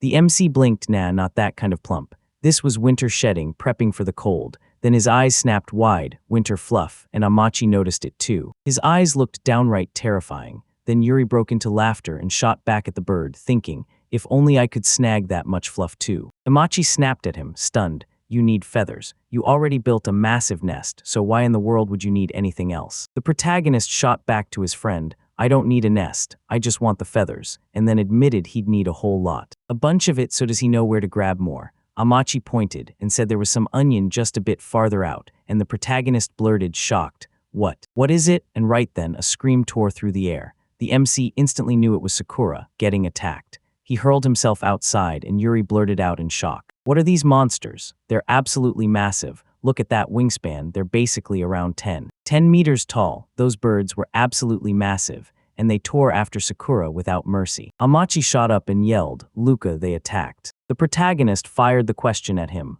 Wait, are these the same ones? Once a wild fear struck him. If they ever attacked, they'd smash his house and torch his fuel. The fields are heading straight for ruin. And the worst part is, it might take his friend with them. Friends will suffer. The protagonist snapped, no way I'm letting my friends get swallowed up, and the MC didn't hesitate, he acted instantly. He fired up his wind cutter and slammed into the monsters, but one of them shoved the attack back, and Yuri's jaw dropped in shock. Surprised then it hit him, they didn't just float, they wrapped themselves in wind magic to keep those huge bodies from crashing, and that's why the wind current had started to fade. His wind cutter tore through the air, then the enemy screamed, intruder, kill them, pray, and the lookies went wild, chattering in panic, pray, kill them, while Yuri caught it all in her notes. His confusion hit like a wave, were they talking too? But it sure didn't look like proper dialogue would work, so he swung in hard, no pause. 3 opponents closed in, fast as lightning. If he locked onto one, the other. The second the others locked in, they'd rush and swarm him, so he had to shatter their formation first, because he'd been sharpening his magic every single day. Day by day, he kept preparing for every curveball, so once the moment hit, he could deal with it without a second thought. Then he fired up the beam. This magical strike squeezes a blinding column of light into one deadly spot, scorching the enemy's eyes so they can't see and can't fight back. Loki tore off in every direction, and the protagonist grinned, perfect timing. Then he snapped his hand forward and unleashed confusion magic, a dark spell that slams the enemy into a stupor. He tore the enemy's control away from them, stripping every choice they had, and set out to buy himself a heartbeat of focus, then unleash his signature attack. He blasted a massive water ball and sealed the opponents inside. The colossal birds finally went still. Then, right as that happened, Marcia burst onto the scene, staring in shock as she blurted, You killed 3 giant birds at once. When the moment came, MC forced out a sheepish, yes, but inside, he couldn't shake the awkward feeling of always having to drown his enemy. He had to figure out how to wipe them out for real, no pointless cruelty, just the clean, decisive end. The spirit burst out in shock, whoa, what a kid. And after a moment, it told her that the materials were finally stacked and ready, time to craft. But first, they had to grab the fiber. They stripped the skins off the plants, then soaked those skins in water for hours. Then he grabbed a special tool, stripped off the top layer, and after drying everything to the bone, what he had left was clean, pure white fiber. Yuri tore the material into little scraps and started weaving on the spot, stitch by stitch, turning it into strong threads while his lessons in country living steered every move. So the work rolled forward without a hitch. Then he blasted through with threads faster than any normal person could dream of, weaving those finished threads into. He stuffed the purest down into sacks, scooping it up from fallen Luca after it was purified, and at last the down comforter was finished, and the protagonist erupted in joy. And Marcia beamed because she had her own blanket too. Then, following those country life skills, he turned bare fur into yarn and whipped up sweaters, all in just a few days. The Allies hauled together supplies for winter, but his dream of a cozy season still wasn't finished. Complete, Marcia sprawled on the warm floor in her sweater, soaking up pure comfort, and for the first time she felt totally safe. Then the spirit's voice hit her. Leaving the city was the right move, and with one drink, it would be absolutely perfect. The protagonist grinned and said, So if you see it like that, doesn't it mean? Isn't it kinda sad to settle for a goal this small, when you could reach so much higher? She stared him down and snapped, What's that look on your face? Are you seriously? Really all? He pointed her straight to it and ordered her to look. then the Spirit X. It blurted out in shock as a brand new room snapped into existence. Wait, is this place some kind of storage room? The MC strode to the huge stone bowl in the center of the room and with a heavy voice announced, "It's a bathed." A bathtub. Marcia marched up to it, stared and blurted, utterly stunned, "A bathtub? What the heck is that?" Yuri froze in shock. She had zero clue what a the bathtub was, so this was life in another world. He broke it all down for her, and she just groaned in total confusion, then muttered, That's weird." He stared at her, totally baffled, and the spirit laid out the truth like, wait, was she? Is she right? Can Dirk's body be ripped free with a cleansing spell? He does it himself all the time, and wait, there's more. Building that kind of structure on purpose, and then dropping yourself into scorching hot water, is basically total energy waste. He protested, but it was painfully dull. Still, back in his homeland, it was a big part of the culture. She'd get it the moment she tried it herself. The spirit shrugged and said she was fine just like that. Between the heated floor and a thick sweater, she didn't need anything more. That warm floor, turns out it was basically a fairy tale. She lay back down. He sank down into it and let out a satisfied breath like he'd finally found his peace. Because in a world where magic is everywhere, this kind of reaction felt totally normal. With a quick "so be it," he figured he could at least enjoy it in private, no guilt attached. He undressed, tapped the water with his foot to check the heat, and then slipped in, glowing as the warmth chased the chill away, occasionally breaking into little sounds of pure delight.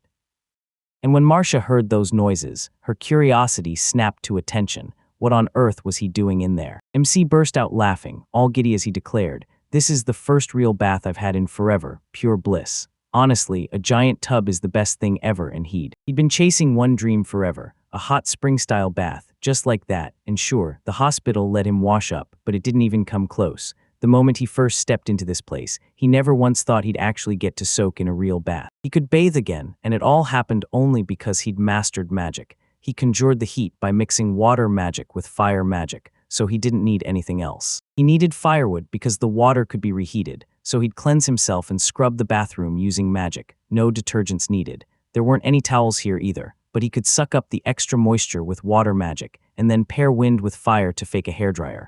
And with that kind of magic, he could live. Yuri soaked in the hot water, hands warm even without electricity or tools. But as the days went by, he felt the chill creeping in, and he didn't stop it. He didn't have to worry about that anymore. His winter prep was done, fully locked in, and then, after a bit, the snow finally started to fall. Stepping outside, the protagonist noticed that this world really did have 4 seasons. He even built a snowman shaped like a rabbit, using bird feathers for the ears, then drawing on the eyes. Soot caked his mouth, but he kept going. Maybe because he was trapped in a kid's body now, the falling snow lit him up like fireworks. He came in shaking and swore the moment he stepped through the door. His hands and feet were stone-cold frozen, and he scrambled to get warm in the bathroom, but Marcia tiptoed in and told him to hold on, because he was clearly trying to hiding something from her. MC couldn't help but wonder what she meant, and before he could ask, Spirit snapped in irritation, "Tell him to get the alcohol. He's secretly downing drinks in there, let him admit it.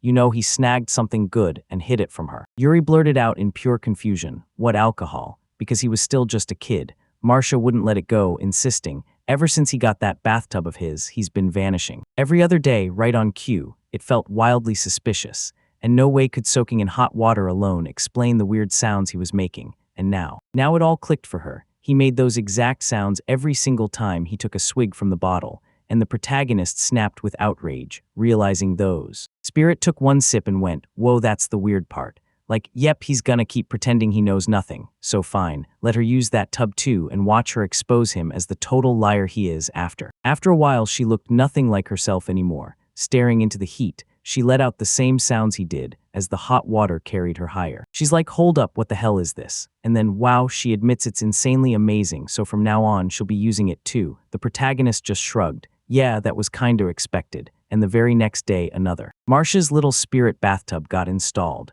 barely bigger than a basin, and Yuri had to fill it up every single day. Only the spirit never knew when to stop, so after too much bathing, she always ended up sick. After that, he told her, straight up, that he always makes her step out before she overheats, and now he's stuck constantly having to keep it under control. Care of her when there was no answer, the protagonist's mind raced. Had she fallen asleep already? And then his thoughts spiraled into that same question. Had it started? Even though the tub was tiny as a dollhouse, he still felt his cheeks burn, because he couldn't bring himself to open the door while Marcia was bathing. That's where a dull daily routine set in, and soon he couldn't feel a thing. Days blurred together. Time kept dragging forward, seasons rolled by, and then on this warm sunny day, MC threw his arms up and shouted with pure joy, "Finally, my favorite time of the year is here, summer." He finally arrived. Then Yuri laughed through it all as he celebrated his second year in this strange new world, because the protagonist couldn't believe it. Time had sprinted, and suddenly life here was already rolling into its second year. He'd more. By then, his daily routine was practically locked in, so this year, he cranked the bar even higher, because if he wanted real self-sufficiency, he knew he'd have to keep pushing his. A daily journal, yeah, even after reincarnation he'd started writing it down, and it's already turning into a nightmare. He stares at a whole warehouse of stone tablets and blurts. What am I supposed to do with all this? No paper exists, so he engraves the words straight into the tablets. But if this keeps. If that floor went one more step, it would have collapsed, and the map he found wasn't even paper. It was parchment. Like this whole village had paper zero and parchment only. Or it turned out to be ridiculously valuable, and when the real solution finally arrived, the MC wasted no time. He decided to make paper after setting everything up. He lined up everything he'd need, but one annoying question wouldn't let him breathe. He decided to do it. So how in the world was paper even made? Marcia answered with a lazy yawn, saying she wasn't interested. Then he realized he'd managed to snag the right raw materials, especially a bunch of fibrous weeds in every kind of form. Along with tree bark, there's an herb packed with insect-killing power. Parties, Yuri snapped. A guide to rural life always comes in handy when things get rough, because if they didn't, insects would swarm and ruin the supplies. In the middle of all those brutal times, he couldn't stop thanking the goddess for this, because if she hadn't, who knows what would have happened next. What would have happened to him now? The protagonist had uncovered a way to turn plants into paper. First, they crushed the plant and rinsed it in water, then boiled it in a harsh, concentrated alkaline solution. He had to strip away every impurity, leaving only the fibers, then smash them with a rubber mallet to pry them apart. After that, he dissolved the separated fibers in water and they used a special tool, pressed the whole thing into sheets with a paper mold, and let a fine mesh metal layer do its magic at the bottom.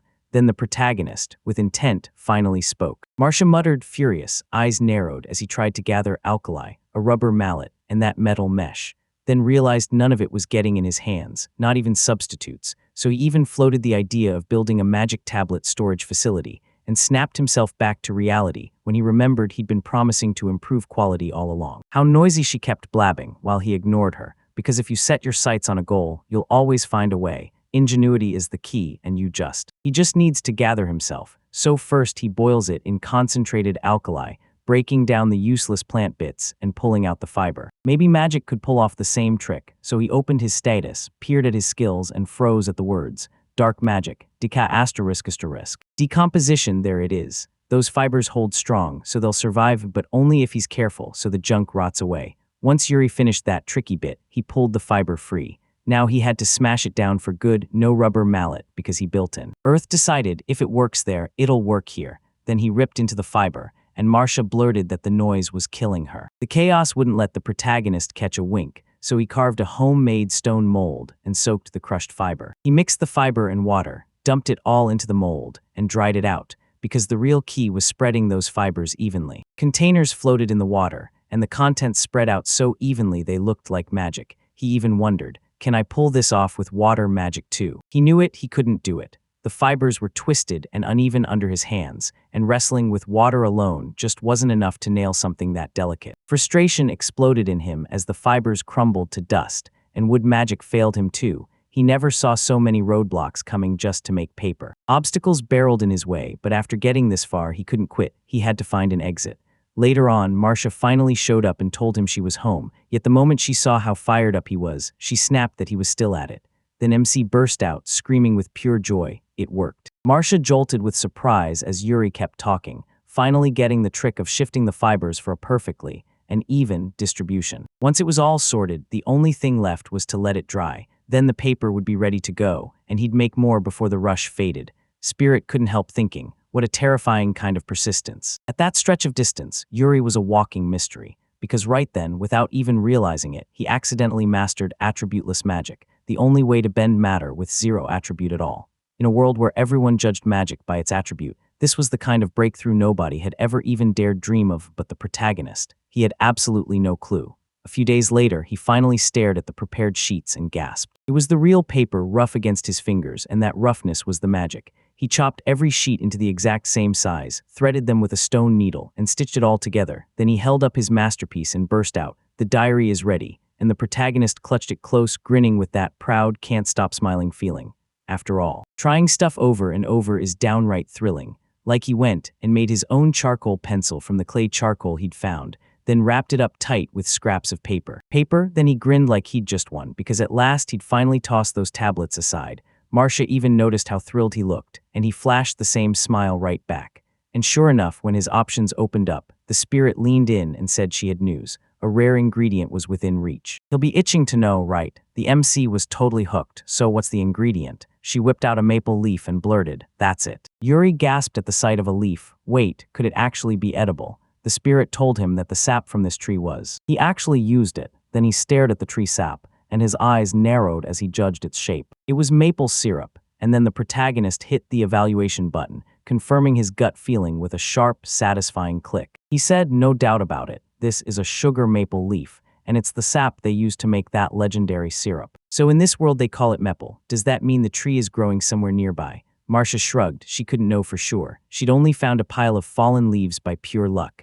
Still, it's worth hunting down, right? And that's where the protagonist shrugged off the news. Maybe this was it, maybe not, and told himself not to overthink, because fate had already picked his next move. Mentally gearing up for pancakes, and just like that, he got pulled into this wild adventure. Then he stared straight at the spirit. Spirit, her whole vibe screamed, "I'm cooking up trouble," laughed and said, "Most likely the..." With that sweet, valuable sugar in hand, she knew exactly what was coming next. She would force him to turn it into alcohol. Later, when the MC teamed up with his allies to hunt around, he leaned in and told Amachi and Sakura, "Good thing you were close by." He couldn't just stumble into a find like that. There was no way he'd pull it off blindly. He hadn't even expected both of them to choose his home for the winter, and that's exactly what they did. In fact, the birds spent that whole season under Yuri's roof. Even when they warned him the flight was brutal and full of trouble, Yuri still kept feeding them, and that's how they stayed safe. The protagonist muttered it with embarrassment. So that's what he understood, asterisk. And just as that trust clicked in his chest, the birds suddenly told him they were here, gesturing toward a maple tree. Yeah, they swore it was a sap tree, and the protagonist blurted, totally awestruck, "Wow, just look at it, so majestic." He inched closer, stared at the torn bark and snapped, "Those are claw marks from a monster."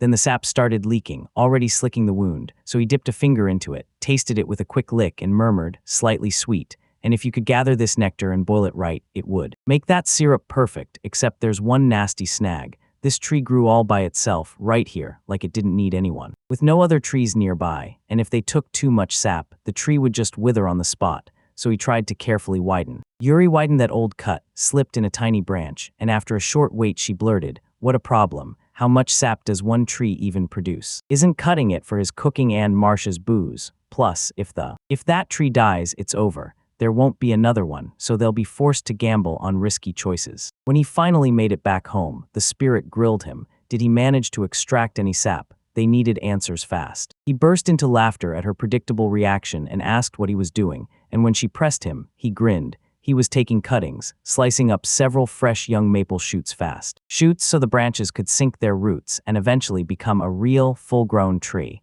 And he kept trimming the foliage. They trimmed the edge to make sure all that extra moisture and nutrients actually got used, and they cut the planting tip at an angle to force the roots to develop strong.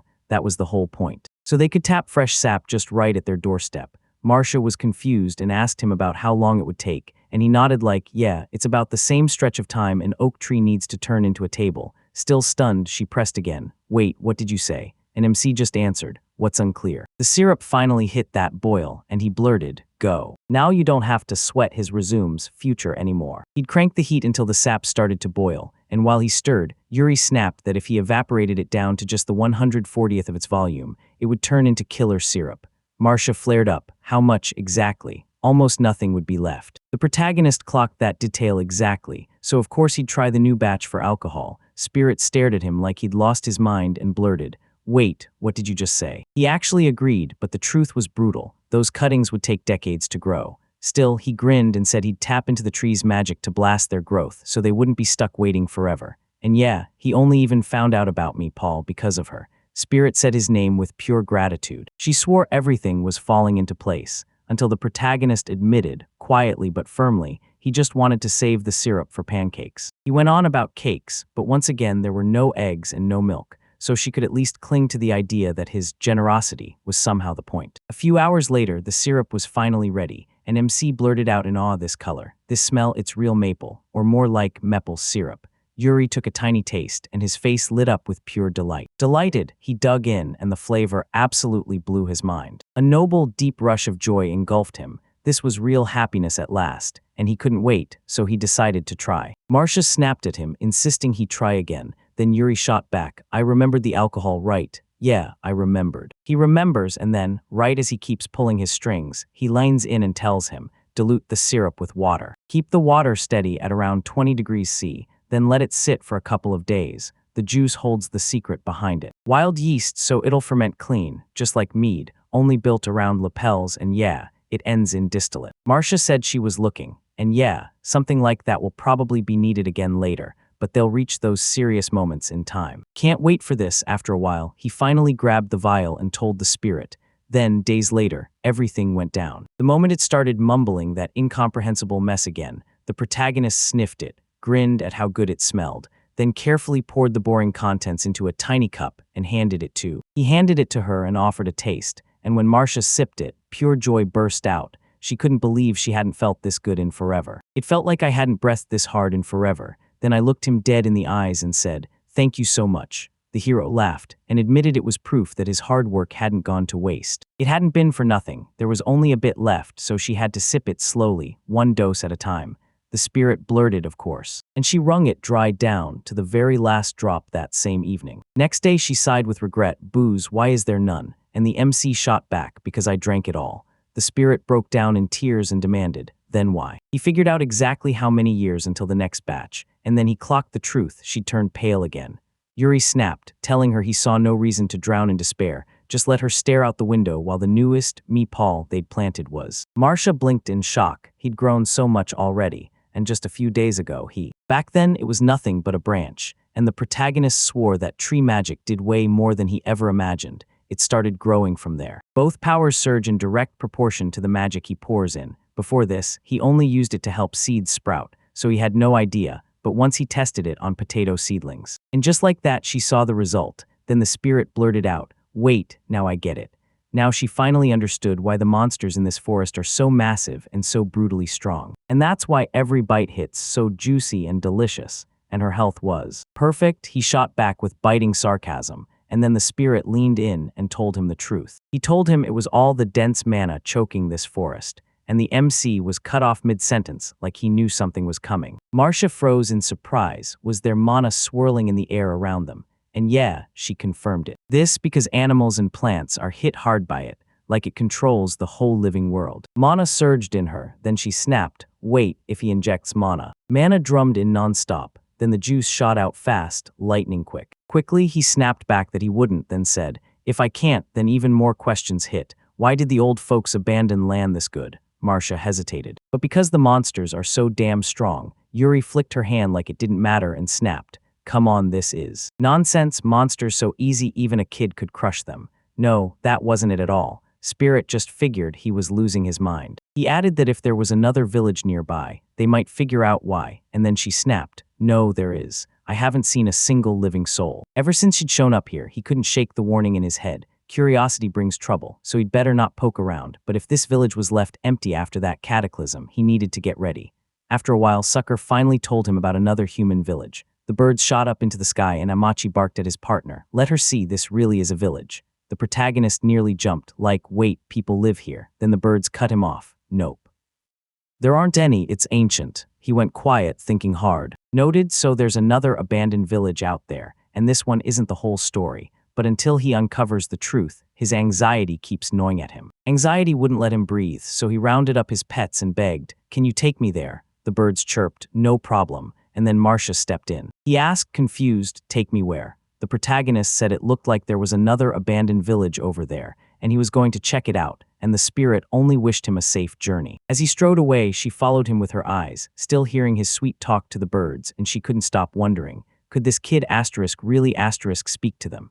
His mana reserves and the spells he carried didn't even live on the same planet as a normal human's, and if he ever got taken by the wrong. She thought it over for a moment, then boom, she decided they'd grab him in an instant and haul him around in a cage. Don't worry, this place is an abandoned village, so no one will be around. She's gonna grab a nap for now. Then MC finally arrives and he spots a destroyed house. He stepped inside and demanded, "Is this the second village?" But all he found was ruins, nothing left at all, because it had been abandoned long before his own village even existed. He stared at the building materials and realized the houses had rotted into nothing. Suddenly something glittered on the ground, boom, a coin. Yuri froze in shock. Wait, is this local money? If you leaned in close A bunch of different stuff got left behind, and he snatched up every useful thing he could carry. Then he sifted through his loot and checked what he'd found. A pickaxe, a hammer, and a pocket full of coins. He held them up and grinned like, not bad at all, even if the whole lot was crusted with rust. He was seconds away from grabbing the metal, and as he sifted through the coins, he spotted it all gold, silver, and even copper. Among them, he also had a solid stash of cash, money he'd spend the moment the time finally came,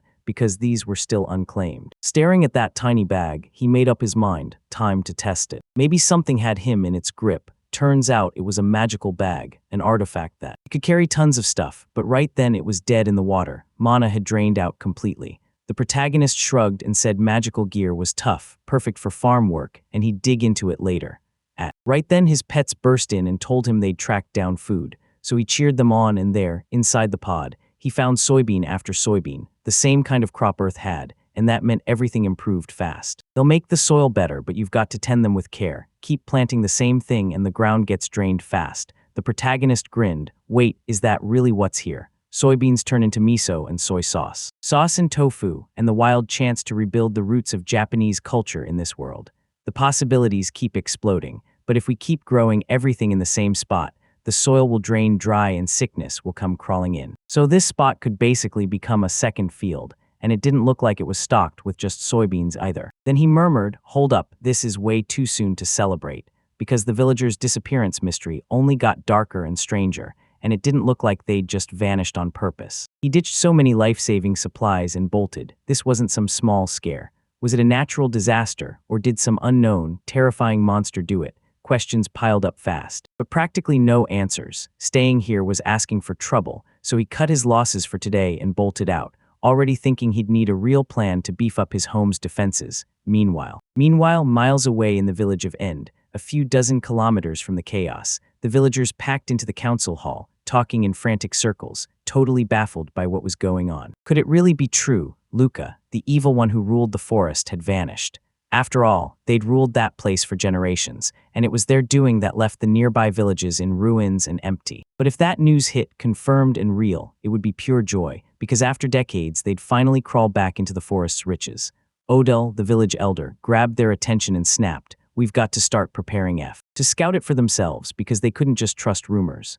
After a while, they finally set out, and one of the villagers leaned toward his comrades, asking, "Do you think everything's going to be okay?" It was the first time he'd ever gone this far from their village, and his comrade leaned in and told him, "Don't panic, don't be scared. Yeah, that forest was truly deadly, but the strongest. Those savage, powerful monsters never left their dark depths, staying put, just slipping out for a quick peek before retreating back to the deep." Odell said the odds of running into creatures like that were basically zero, and yet they'd hardly been in those parts long before trouble started brewing, so keep your eyes wide open. He started noticing their harvests slipping worse every season, like the land was giving up, and if nothing broke that trend, famine would hit for real. These forested lands might be their only way out, because he'd just pushed miles beyond the village for the very first time. He snapped to his comrades, "How much farther?" They grinned and swore, "Just past that hill." Then we're there, and the group barreled forward, eyes locked on the next step. A bunch of villagers charged over the hill, and when they reached the other side, their jaws dropped in shock as they blurted out in disbelief. "No way, a rabid boar. Are you telling me this monster s?" They tore out of that forest thicket, sprinting to get away from here fast. Then they threw down a smoke screen on the spot, right now. Wait, did the monster's domains really grow this fast? If they did, they can kiss reconnaissance goodbye. While the protagonist snatched up different crops in the forest, he muttered, "This one too, let's see if it has value." Lately, monsters had been few and far between, so it felt amazing to roam free, right up until the silence. Violence was roaring out there, and his hunt couldn't possibly end with everyone vanishing like that. Amachi and Sakura, their relatives, huddled on a branch and told them the truth. There were way more safe islands around them. Amachi insisted it all made sense. Yuri was brutally powerful, and Sakura swore that even the fiercest predators trembled in his presence.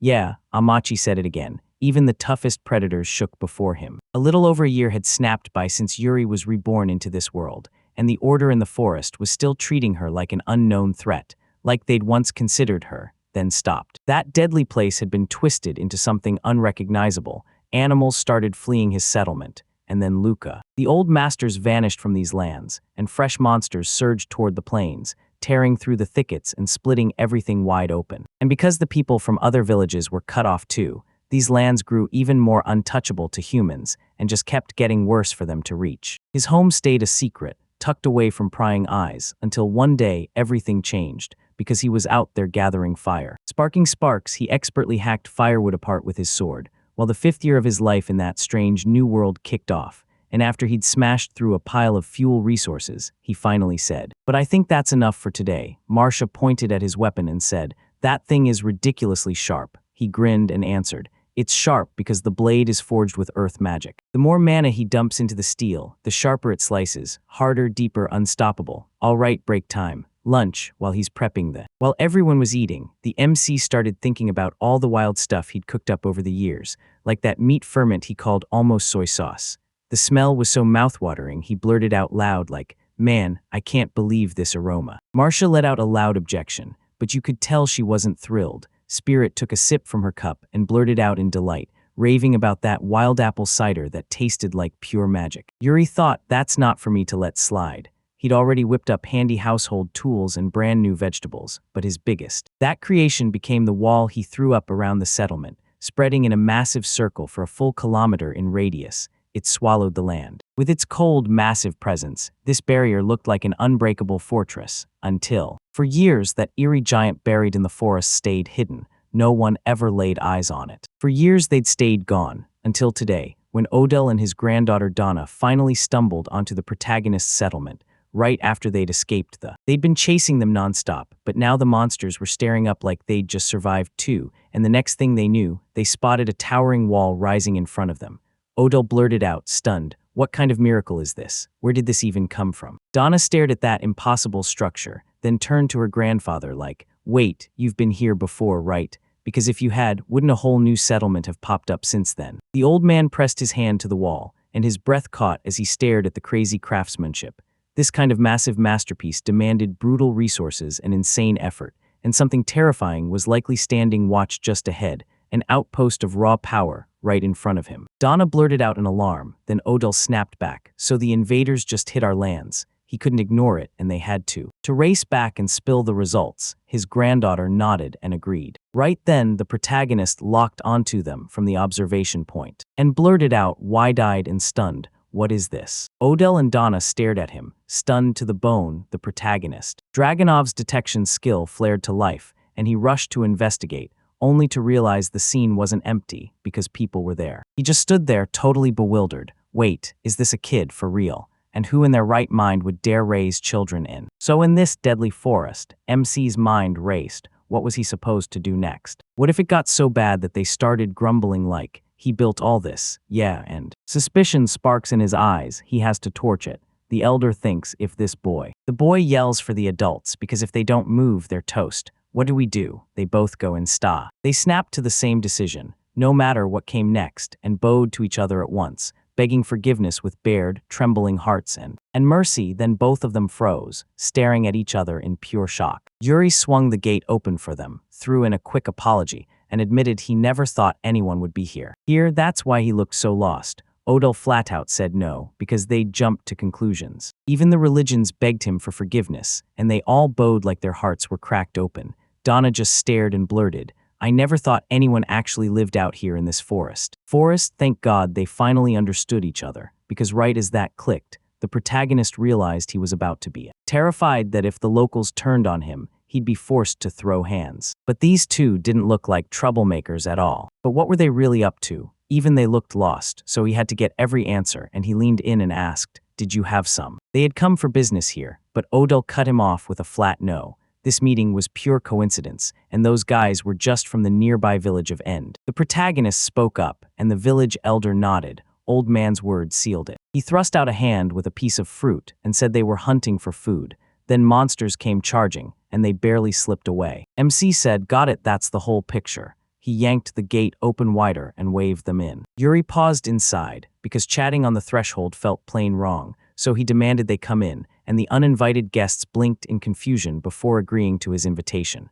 In Yuri's mind, if he let them inside, they wouldn't bolt. Run for help right now, and maybe this is the opening Donna needed to dig up answers. She leaned into her grandfather and whispered, "Wait, is he? Are you sure that thing could kill him?" he said, telling her that her refusal wouldn't change a thing, so maybe they could still negotiate and walk out alive. Odell scanned the area, and the silence hit like a punch, because not a single soul was here. The buildings were wrecked beyond any livable chance, yet the fields were too perfectly tended to be ignored. What did that even mean? He blurted to the protagonist, asking if he could talk to the adults. Then the protagonist stared at him, shocked because there weren't any. He's got this place all to himself, an old man living alone with his granddaughter by his side. The granddaughter stared in total shock, and the old man blurted, utterly confused, "Wait, what is this? This can't be real. There's no way anyone survives alone in a forest this deadly." "Come on," MC shot back. A kid really supposed to handle a place like that all by himself? They might not want to believe it, but it's real. The old man kept blurting out how confused he was, and Yuri snapped that there has to be someone who built this wall. He forged it with earth magic, and Odell just couldn't wrap his head around it. What was he even talking about, and how was the protagonist supposed to understand? He couldn't shake it. He had to figure out why they freaked out over a wall he could build himself, even though he still thought he got it. Kids aren't built for this kind of grind. Adults team up in groups to smash through the work faster. He straight up said out loud that he was alone, so he had to carry everything by himself, and that grind took forever and drained every ounce of effort he had. It took 10 whole days. Donna couldn't wrap her head around it, because he looked younger than her, yet he'd already survived more than anyone should. Odell realized the kid was pure talent and relentless drive, like he'd been grinding for years just to pull off this result. What a patient kid, he asked him. "So why are you all alone in a place like this?" And that's when the protagonist. He thought this is the moment, the real question. He'd been sure they'd grill him with it the instant he met the person. He'd already cooked up a backstory, and then he just blurted it out. He didn't even know where he was born, not for as far back as he could remember. He and his grandfather had been nomads for years, surviving one day at a time, until about 5 years ago, they stumbled on a deserted village and decided to stay, because it gave them shelter from the brutal weather one day. His grandpa rode out to grab supplies and then vanished, gone for good.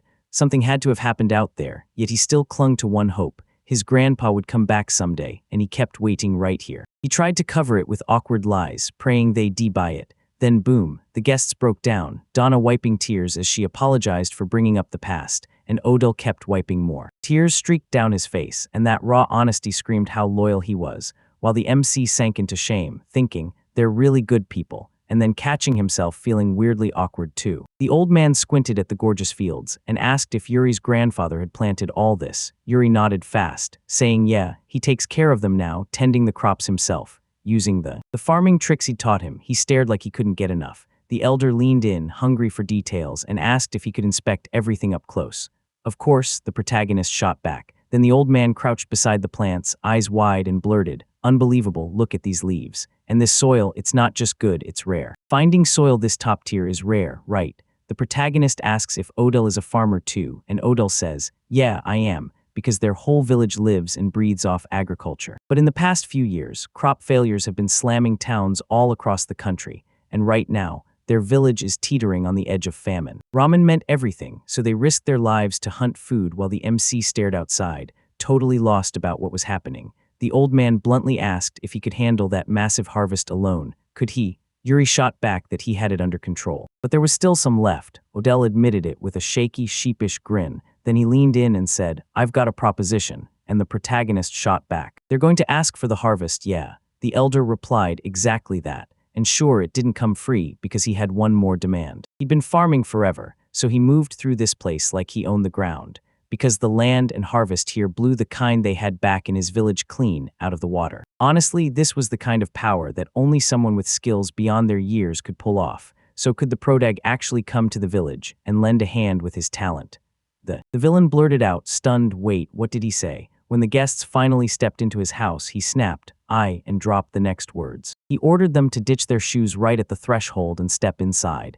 And the old man, doing exactly that, stared and muttered, "Take off your shoes, how strange." The MC gestured to a bench they could sink into, right in front of a tan bearskin, and Odell couldn't stop admiring how silky the fur looked, while the room inside was spotless too. Then Yuri swept through the crowd asking what everyone wanted to drink, and sure enough, he only had water, so the elder turned it down, but Donna lit up and said, just exactly what they needed. They'd been sprinting from monsters, and their throats were bone dry, so the guests gulped down the water, and the old man said on those stunning dishes he lit up with warmth. Then, right after, he thanked the protagonist for the hospitality and proudly introduced his granddaughter, telling him her name. Donna blurted, "Nice to meet you," after the protagonist shot back his own name, and the MC instantly felt his cheeks burn with embarrassment. He was mortified. He never thought that talk would flip into something like this. He hit back with the same feelings, and suddenly realized the village was something he never meant to visit. He headed that way anyway, ready to hear every word these people had to say and fire back with real advice. Then he muttered, half to himself, wondering out loud if the village harvest was so brutal it barely fed anyone, and he had zero clue what was going on out beyond their walls. Odell said that's just how it is when you live hidden away, but the real disaster was spreading all across the country, a full-on food shortage. Yuri blurted, confused out of her mind, and the old man finally answered, "This land isn't one thing, it's made of several cities and countless villages. The cities run on trade and industry, while the villages survive by selling their harvests to the cities through merchants, and then the wars with other countries hit. And when the monsters started tearing through, the fields crumbled and fell apart, supplies to the cities dried up hard, and every village got hit too, because the settlement had been feeding the townspeople right up until the end, but the crops kept failing year after year, so yeah, they had to gamble with their lives just to hunt down food. The protagonist thought about it, why not start hunting? Maybe it was ideology or some religious rule, but asking felt like stepping into trouble. Then he blurted out what they even planted in their village, and Odell told him, "We've been growing root vegetables and wheat for ages." The protagonist stared, baffled. "That's it." The elder frowned and fired back, just as confused, "What do you mean?" MC shot back that he meant stuff like legumes, like soybeans, because he'd actually seen them growing wild around here, and the old man cut him. Man burst out in total amazement. "Soybeans? Those are poisonous." Yuri froze at his answer, snapped, "Can I check what you picked?" Once he got the go-ahead, Yuri opened his bag and started examining it. He figured there'd be more to munch out there, even though the forest should have had tons of food, just berries and so yeah, fruits, but wait, acorns or those dagonuts, they don't eat those, do they? Donna blurted back, shocked, and the question sounded crazy to her, because they're bitter, they wreck your stomach, and they're a straight-up no-go.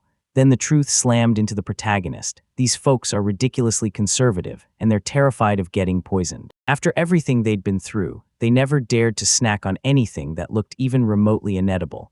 And honestly, in a world crawling with monsters, you don't gamble unless you have to. But if they don't switch tactics, that village is going to get wiped out. And once he hears what's really going on, he's got no choice but to step in, and he had to help them, promised he'd be right back, and then bolted out. After a moment, the protagonist burst back with a bowl and offered it to them. Odell grabbed a scoop of food and offered the guests a taste before the whole moment could heat up. He grabbed the spoon, blinked in shock, and blurted, "Wait, what is this?" Donna burst out, "I've never seen anything like this." The scent hit hard. "Wait, is this really nectar, pure rare luxury?" And the moment they tasted it, joy lit up every face as they started devouring it with pure, shameless pleasure. Odell burst out, grinning ear to ear. What a perfect dish. Crunchy outside, tender inside, and stretch your mouth elastic. And before Donna could even speak, she squealed, "It's amazing," while he kept chewing it like he'd been doing it for years. MC told him it was starch dango, and he swore he made it himself, by grinding the dago fruit for starch and mixing it with the rest of the ingredients. The elder snapped in shock. Then Yuri dumped starch powder right in front of them. "And when you mix it with water and salt, then toss it in the pan to fry, boom, this dish is born. To get this powder, you've got to grind starch-heavy plants, wrap the mash in cloth, and rinse it with water.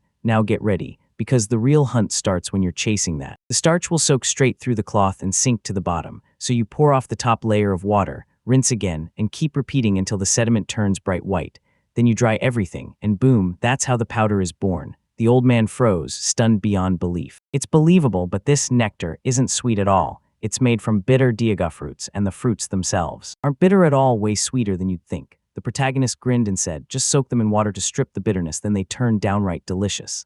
Odell stared like, "Wait, how would you know that?" He answered, "My granddad taught me everything." And Odell's brain instantly fired off. Sure, a fictional granddad. Convenient. Still, Odell pushed back hard. He had to come to the village. Donna caught the vibe too. His knowledge would be a goldmine. The protagonist tried to sound like he had a choice.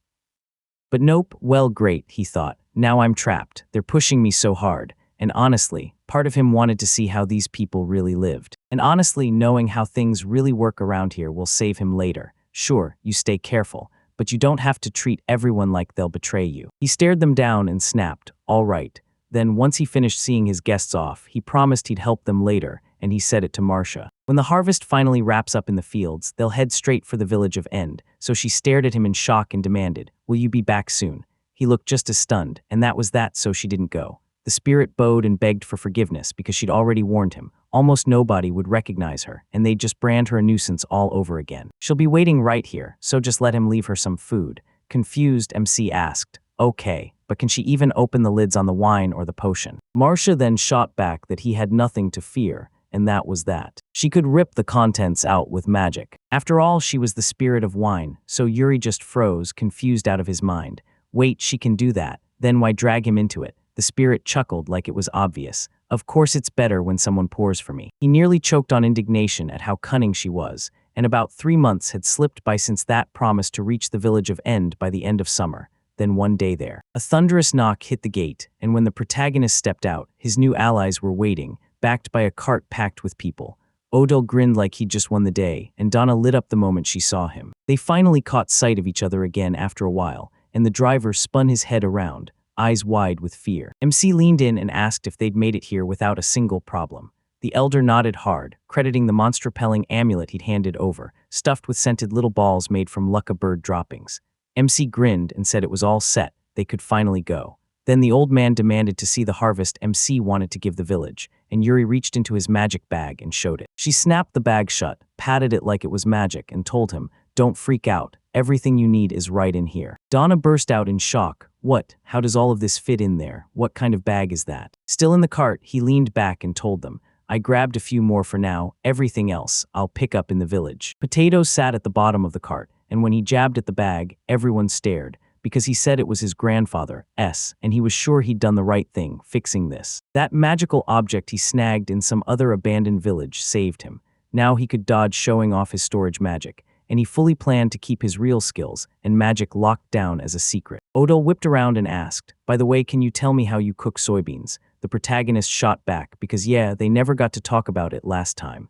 "Easy," he said, "just heat them at 100 degrees for 5 to 10 minutes. There are a bunch of ways, but the fastest is heating." So when the old man saw it work, he just froze, staring like, "Is that all?" He'd sworn they shouldn't be eaten because his ancestors said so, but then everything changed, because it turned out to. He just stared like it was too simple to matter, and the protagonist told him legumes were incredible plants. Turns out he wasn't thinking right, because the real king of agriculture is nitrogen, and crop yield and growth swing hard depending on how much nitrogen the soil holds. Legumes pull nitrogen straight from the air, all thanks to root-dwelling bacteria doing the dirty work underground. When the legume plants take up extrusion, they can bring the soil back to life. Just bury the leftovers from the crop in the ground like a natural fertilizer, and it's nothing like. No way they'll get it, so he yanked out a bean pod and declared, "All right, let's start rotating in legumes with the crops." After harvest, if they bury the leaves, stems, or even the unripe fruit in the soil, the dead-looking ground starts to bounce back. He does this every single year, just like his grandfather. Donna leaned in and asked who his relative was, and Odell, with careful words, hoped everything was fine.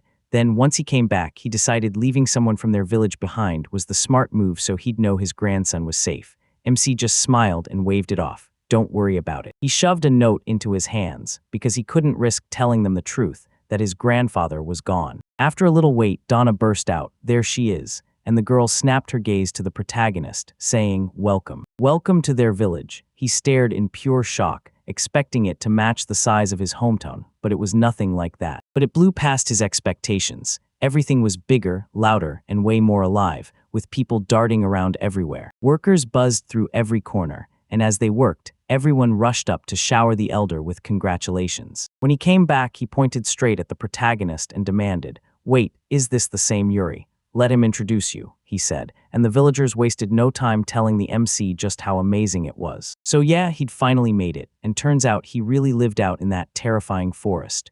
Yuri's face burned with embarrassment because everyone's staring at him, so he hurriedly asked Donna if they could cut straight to the field, and the girl only laughed and told him. Odell told him to slow down, saying that since they were already there, he might as well play with the village kids, but the protagonist shot him down hard.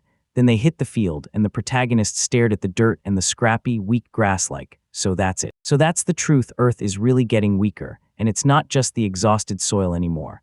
The magic in the air is thinned out too, and the elder's voice dropped with a sorrowful certainty. That's exactly what's happening. Everything thrives way faster when the soil is packed with magical power. Then a guy who's standing nearby adds even more, but those enchanted grounds pull in monsters, so they have no choice but to survive on ruined, depleted earth. MC thought about firing up wood magic, but the villagers just didn't have it, and if it was only a stopgap, it was worthless. Magical stuff should only boost crop growth, so if that's the rule, then the quickest, most dependable move is to fix the environment step by step. He said out loud that on the way here, he despotted a bunch of wild plants that could have been useful, but none of them were being used here, yet. He was ready to teach them how to turn those plants into something valuable. He even knew how to make the land fertile without any magic, but that meant they'd have to shake up their everyday customs. And as he scanned the packed crowd of Otto barked at the villagers, asking if they were ready, and before he could even finish, the guy beside him jumped in. That's the whole reason we called you, so they could dive into work immediately. The villagers burst into joy and shot their hands up in excitement, thrilled that their lives were about to get better. So the revival of N's village finally kicked off. They handed the locals the soybean seeds from last year's harvest and told them, straight up, that they really should have planted them a month ago, but there's still time. If they sprint to the field now, they'll breathe new life into it before it's too late, and the villagers were thrilled. He threw his support behind him, and after a while they started planting side by side. The protagonist promised that in about a week, the first shoots would break through. Then he warned them, don't let the soil run dry. After harvesting, they must wait 3 full years before planting anything here again, and when they do, they should sow soybeans. Running 3 crop plots in rotation every year made everything click, so smooth it left the whole village jaw-dropped, and everyone swore he was wiser than anyone his age. Then he sheepishly dared to ask if they should try planting ricola too, the tubers people used to pull starch out of, an earthbound cousin of the flower licorice radiata. And when the villagers heard that, they just stared, confused about what kind of starch that was, until one of them blurted out. Wait, wasn't that the exact dango ingredient Odell was talking about? But the protagonist cut the tension fast and reassured everyone, even though ricola tubers are deadly poisonous, with careful words. He managed to wipe the poison out clean, so there shouldn't be any trouble left, yet the man still couldn't wrap his head around how that dango worked. The elder made it sound like a slime that wouldn't die in your stomach, and MC couldn't help thinking, great, that's a horrifying way to describe my dinner. He pulled out the finished dish and told the villagers he'd brought enough for them to taste, and even though their trust was shaky, he swore it was safe. Then the moment they bit in, their faces lit up like fireworks, yelling that it was so. Odell and Donna grin as they watch their compatriots, like every second tastes delicious. The whole village stared in disbelief, because what they saw felt impossible, something that came from a poisonous plant, and Yuri just let it slip like it was pure magic. They said this plant was perfect for lining the field edges, because its poison shields the crops from sneaky underground pests, and it even spreads on its own, so you barely have to lift a finger. The whole village jumped on his idea, and they were itching to start planting right away, but he made sure everyone remembered, wash your hands clean after touching the plants, and he couldn't help thinking the village's food troubles would finally ease a bit. Even though nerves jittered in his chest at first, bringing himself here turned out to be the right call. Then the very next morning he woke up, stretched like he owned the day, and thanked Donna for the soft, dreamlike bed. He added that he'd slept great, and the girl told him, "You must have been wiped yesterday." She couldn't believe how much he managed to pull off in a single day, and then she flashed a smile. Good deeds never stay idle. Donna stepped out of the house and said yesterday was pure chaos, so she was setting up a big welcoming party today, and he needed to come with her. Yuri froze in surprise. She stared in shock this very morning. She marched him to the table set for everyone, where the villagers looked him over and blurted, "He's hungry, right?"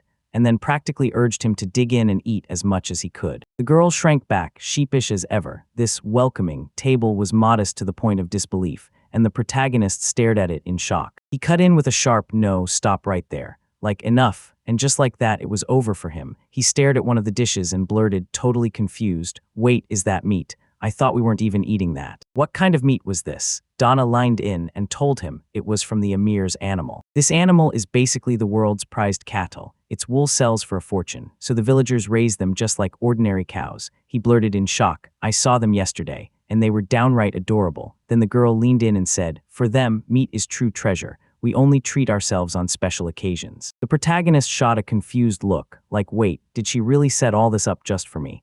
Donna didn't slow down. She kept guiding him through the dishes, and then she said, this soup is made from dried meat. He sealed it away for the long haul, then told them, all right, let's start the meal. And after tasting the soup, he swore goat meat has this wild, unmistakable aroma. Odell blurted out, stunned that the soup tasted amazing, yet there wasn't a whiff of smell at all, and with a grin he explained, they soak the meat in alcohol first, so the odor gets crushed and the meat turns extra tender. MC went, oh, so that's how it is. He didn't realize alcohol could hit that hard. Then later he tried sweet-talking for cooking, because Marcia would be thrilled too. Yuri claimed that meat was precious, but out here they only ate goat, and hunting monsters felt like the only way to grab more food, so the elder said, we'll do it if we can, then sighed that they had neither the right weapons nor fighters skilled enough to survive in combat. Sometimes they claw their way through monster attacks to save the village. That's all they can manage. Meanwhile, the protagonist, still totally clueless, thought that even the locals, who were definitely stronger than, were getting crushed, and I swear we can't fight back. Maybe they're dragons or some kind of monster. What if something like that came for him next? He asked, can't you hide? Hire someone who can actually fight, Donna blurted, totally confused, because wealthy settlements can always pay adventurers to handle the danger. But their village can't foot the bill. One villager said strong fighters cost a fortune.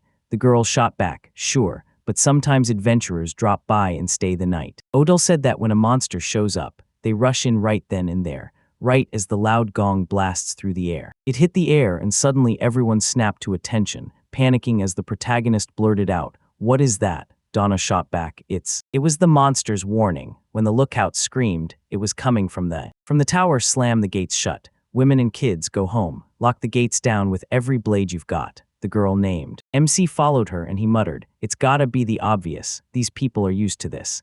Then his voice dropped. So what kind of monster are we dealing with? One villager shouted from the dark, who's out there? And the lookout snapped back, a lone monocorn, so tell me, what's stalking behind him? When the villagers leaned in for a better look, they erupted with happy cheers. It's a trade caravan. These are the footsteps of fortune, Yuri's in total shock. A trade caravan. Can they really survive what's coming? Donna smiley. She grinned and told him not to sweat it. Trade caravans always roll with adventurers as guards, and they were exactly that kind of crew. Those were the same steps that saved their village again and again, like fortune itself was walking right beside them. The protagonist staggered back in shock, because this wasn't just any crew, it was a legit band of adventurers. Reverse, he couldn't stop thinking about them. If he hauled himself up that watchtower, maybe he'd finally get to see what he needed. Donna grabbed his attention and yelled, look, those kids are running the battle. He charged after them, trying to shut it down. Then Cuddle and his squad came storming in. The monster showed up, and the commander flat out said it was a monocorn. The corn bear was on a rampage, and the villagers just couldn't survive it. They charged in right at the last second, because he hadn't even finished calling there. For nothing, he barked at his squad, we're finishing this, wipe out the enemy in one deadly swoop. Swoop let them swarm him. Dahlia yanked her arrow and triggered Shadow. Shadow Lock crashes in on the enemy, and then she yells, Cuddle, and suddenly the bay is all hers. The Grizzly not getting up, because Katra, our squad's healer, blasted her comrades with magic strength as they surged forward, and Cuddle yelled at the enemy, now you're done. And it worked successfully. They tore through the attack, and sometime later, the adventurers heaved the bear's carcass onto the wagon. Otto flashed the commander a grin and said, brilliant work, just like always. Cuddle answered, we haven't seen each other in a year, and man, it's awesome to see everyone healthy and standing strong. Health? He stared at the MC, shocked to spot a stranger's face. The elder slapped a hand on the protagonist's shoulder and said, this boy's name is Yuri. Then he paused, letting the thought hit, this kid living all by himself in that same forest. Cuddle blurted out in total shock. No way, he really lives all alone in those deadly lands. He didn't doubt the respected man's words, he just couldn't believe them. But it was still hard to believe the protagonist thought this kind of dangerous confusion was needed. When he noticed the squad leader's intense stare, he couldn't help but feel lost. Were they really suspecting him of something? And honestly, it made sense, because a kid living all alone out in the forest felt way too unnatural. Now he had to play it cool, praise them, strike up some real rapport, and the MC lit up, telling the commander, "I did." He mowed down the monster so fast it barely had time to breathe. No wonder adventurers are feared like they are strong, because taking down an opponent like that demanded every ounce of effort. Turns out he was different from the rest. Cuddle, utterly stunned, demanded answers again, and he just nodded through it. "Yeah, I beat that monster." Yuri burst out laughing at his reply, because apparently he'd been mauled by a bear once too. It was twice as big, but if he could take it down, then it had to be worn out and weakened. So the commander was absolutely stunned, twice over, that he was. Can you believe they even knew it was a monster? A gambit grizzly. Even they claw and bite tooth and nail against something like that, and he says he took it all down by himself. So the protagonist just freezes, totally confused, like maybe he slipped and said the wrong thing. Cuddle caught his confused face, then suddenly erupted in laughter and blurted, "Wow, what an imagination you've got." He could only hope one day he'd finally be able to beat an opponent like that, and the protagonist was just as shocked to find himself thinking the same thing. He didn't buy it for a second, but the commander, still laughing, kept going, swearing that as a king he'd once slain a dragon. Back when Fry was a kid, he burst out laughing and told the commander, "So he's still a total braggart, huh?" Cuddle shot back, "No, he didn't mean it like that." At that exact moment, Adon froze in shock and blurted the question straight at the MC of his. If those words were true, Yuri's eyes went wide.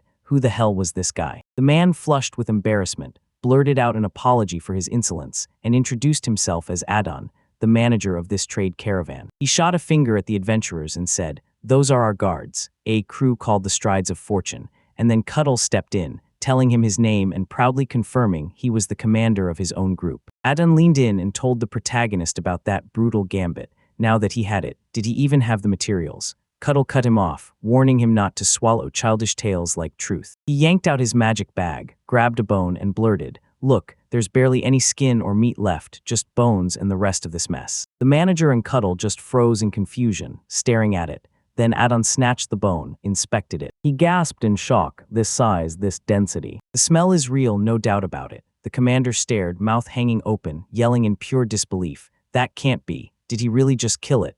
Adon cut in and told him it didn't matter anymore. What mattered was that this valuable material was right there in front of them. Then he asked MC if he'd sell it, and that's when Yuri got completely confused. He just muttered, "Well, maybe," even though he'd truly been hoping to either turn it into soup or bury it in the garden as fertilizer.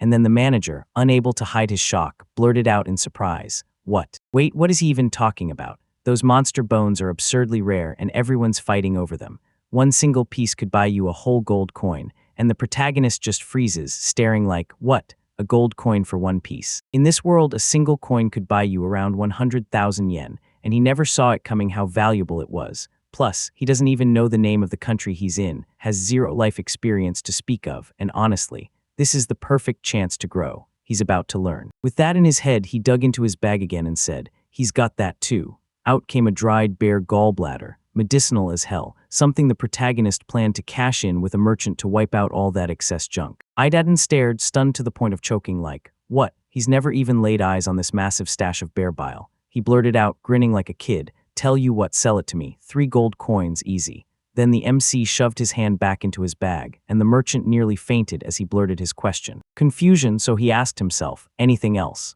And in the end, he practically emptied Yuri's magical bag. Then he slid into a wary sit beside the carton and said, he snapped up everything the merchants threw at him, their gambling fire igniting that hunger in his chest, until Cuddle leaned in and asked if he had enough cash. Shocked, the protagonist blurted that he had 0 money, and Adon shot back, "Please forgive me, I've got all my savings locked in the Merchant Guild's safe." The protagonist blinked, confused, but the merchant just smiled and said, "Don't worry, I'll cover your return carriage, your lodging, and your meals in the city." Food? MC froze, then leaned in like, what would I even say to that? He cranked his brain for a second, shot back, "Why not?" and stared at Odell with a sharp, questioning look. The elder said, "Adon and I have been tied together for ages. He's rock solid, the kind of man you can trust, so everything would work out." Donna shot Yuri a wink and told him she hadn't been there either, but she insisted the city was incredible. The moment he snagged the money, he could finally stack up all kinds of stuff you can't even find here. Yeah, the protagonist knew it. If he just grabbed a bag of gold, then there would. No way, there was nothing here worth spending it on, so it would just rot in the vault like dead weight, right? Life in the forest fit him perfectly, sure, but he had bigger dreams, and he was desperate to see the city in this other world with his own eyes. He gripped the merchant's hand, promised he'd go with them, and said he'd let the caravan take him to the city. After a while, the caravan said. The journey kicked off, and the protagonist leaned out of the wagon with pure delight, already picturing the adventurer crew, the steps of fortune, plus Kudel, Dahlia, Katra, Frey, and Orban. True heroes, and with Adon, Odell, Donna, and Marcia at his side, they were finally allies, and then the merchant. The merchant tossed out the words Rivaline, and the moment he said it, the MC's brain clicked. So this is the kingdom they call home. 8 Adon pushed on toward Lorenzen, the kingdom's main trading center. Then Yuri blurted, so you mean that big one? Wait, it's the biggest in the country, right? The merchant said, no, it's the second biggest city after the capital. Donna, who'd gone with him, pressed him, so you're happy? The protagonist grinned a little, all bashful, and said, yeah, I'm. He couldn't wait for it, but then the shock hit. She hadn't planned on coming with them. Otto basically told him, I've never been to a big city in my life. And then he went, that's why it's perfect, we'll show you the world too. He said that, but deep down, the elder just couldn't take her pressure anymore. She begged and begged, swearing she wanted to go too. Go ahead, because the adventurers were right there with them. There was nothing left to fear. Suddenly his instincts flared. His detection skill caught monster activity, and he realized. He blinked and realized. Only 7 of them were closing in, circling around them like a trap, the kind wild dogs or wolves pull off. The protagonist blurted out that their caravan was suddenly marked as prey for the monsters. Cuddle gasped, spinning toward him. Wait, what are you talking about? About it, if that were true, his scouts would have already blown the signal by now. And right then, Frey launched himself onto the. From the roof of the wagon, the commander snapped, what's happening? And the warrior swore it looked like monsters were singling them out. Cuddle stared, completely baffled by the MC, because with his sharp senses, he'd already spotted them before the beast man ever showed up. He sniffed out the danger from inside the carriage. So who the hell was this kid? Frey swore under his breath and warned the commander. Things were getting ugly. From the stench alone, it had to be grid wolves. Cuddle froze. Wait, what? How many were there? Frey counted 7 on the spot, and the commander snapped. This is going to be tough. You gulped, re-apologized, and demanded answers. What are these These monsters, yeah, they were the real deal. And the boy snapped back that they were wolf-type creatures. Huge wolf-sized nightmares, twice the size and 10 times deadlier, closed in from every side, trapping them with pure terror. They hunted in packs, and most times they wouldn't touch a caravan, but they must have sensed that kid inside, because that warning gave them the edge they needed to slip away, and decided he was easy prey. Then he just figured they'd sort it out, even if it meant she and Donna must not step outside, no exceptions, because the girl reassured her ally that everything would be okay, even as panic churned in her eyes. And then she added that the adventurer, a group would definitely handle it, and the protagonist nodded along with her, then stared at Cuddle's reaction like, wait, could this mean? Could they really be that dangerous? If the adventurers got hurt, he'd be stuck blaming himself for the rest of the journey. They attacked because of him, so it all came down to him. He had to step in and help, even though there was one ugly problem he'd already figured out back in N Village. In this world, mastering elemental magic was treated like a straight-up anomaly. And even though he didn't doubt Donna and the others, rumors slithered through town fast, labeling him as a monster's child, a heretic, or worse, something they'd put to death. And yeah, he could already feel soldiers closing in. If word ever got out that he had magic, they'd come for it, so he had only one escape, dodge the fight itself, that's it. Donna watched him, and he thought he was scared. Surviving in this forest is brutal for anyone. Meanwhile, MC wasn't even thinking about that. Right before the battle kicked off, he planned to scare the. Yuri focused on finding his mark, locked in on the target's weak spot, because for dogs and wolves, one strike at the tip of the nose is all it takes to break them. Where every nerve ending is packed in tight, hit that tender spot and they'll scatter in full-blown panic. So he slammed the water hammer and launched his move, and the monsters panicked hard, thrashing and fighting to get away and eventually bolted into the forest's deep shadows. Kudel blurted, wait, what just happened? Frey was also puzzled. They watched the retreating figures. Why did they bolt like that? Katra let out a thoughtful chuckle, and then the commander demanded answers. He fired the question at her, what's wrong? And she snapped back that she'd felt magic in the air, like it was calling to her. That kid, yeah, the boy, probably mowed down those enemies himself. Orban blurted in disbelief like, wait, they haven't even seen them. While Dahlia snapped, how could anyone do that while they're stuck in a van, cuddled up like that? Yeah, I get it, this kid had been surviving in that forest, totally alone, for years, and only sheer luck kept him standing. Clearly, that still wasn't enough, but if he really had strength like that, then his grisly gambit story had to be true too. Katra snapped that they had to act before it was too late, and the commander nodded, because Yuri couldn't be left alone for even a second. Meanwhile, the protagonist thought, Good, this actually worked. Coddle had told his comrades he'd take care of it himself, but right now, they still had to push on.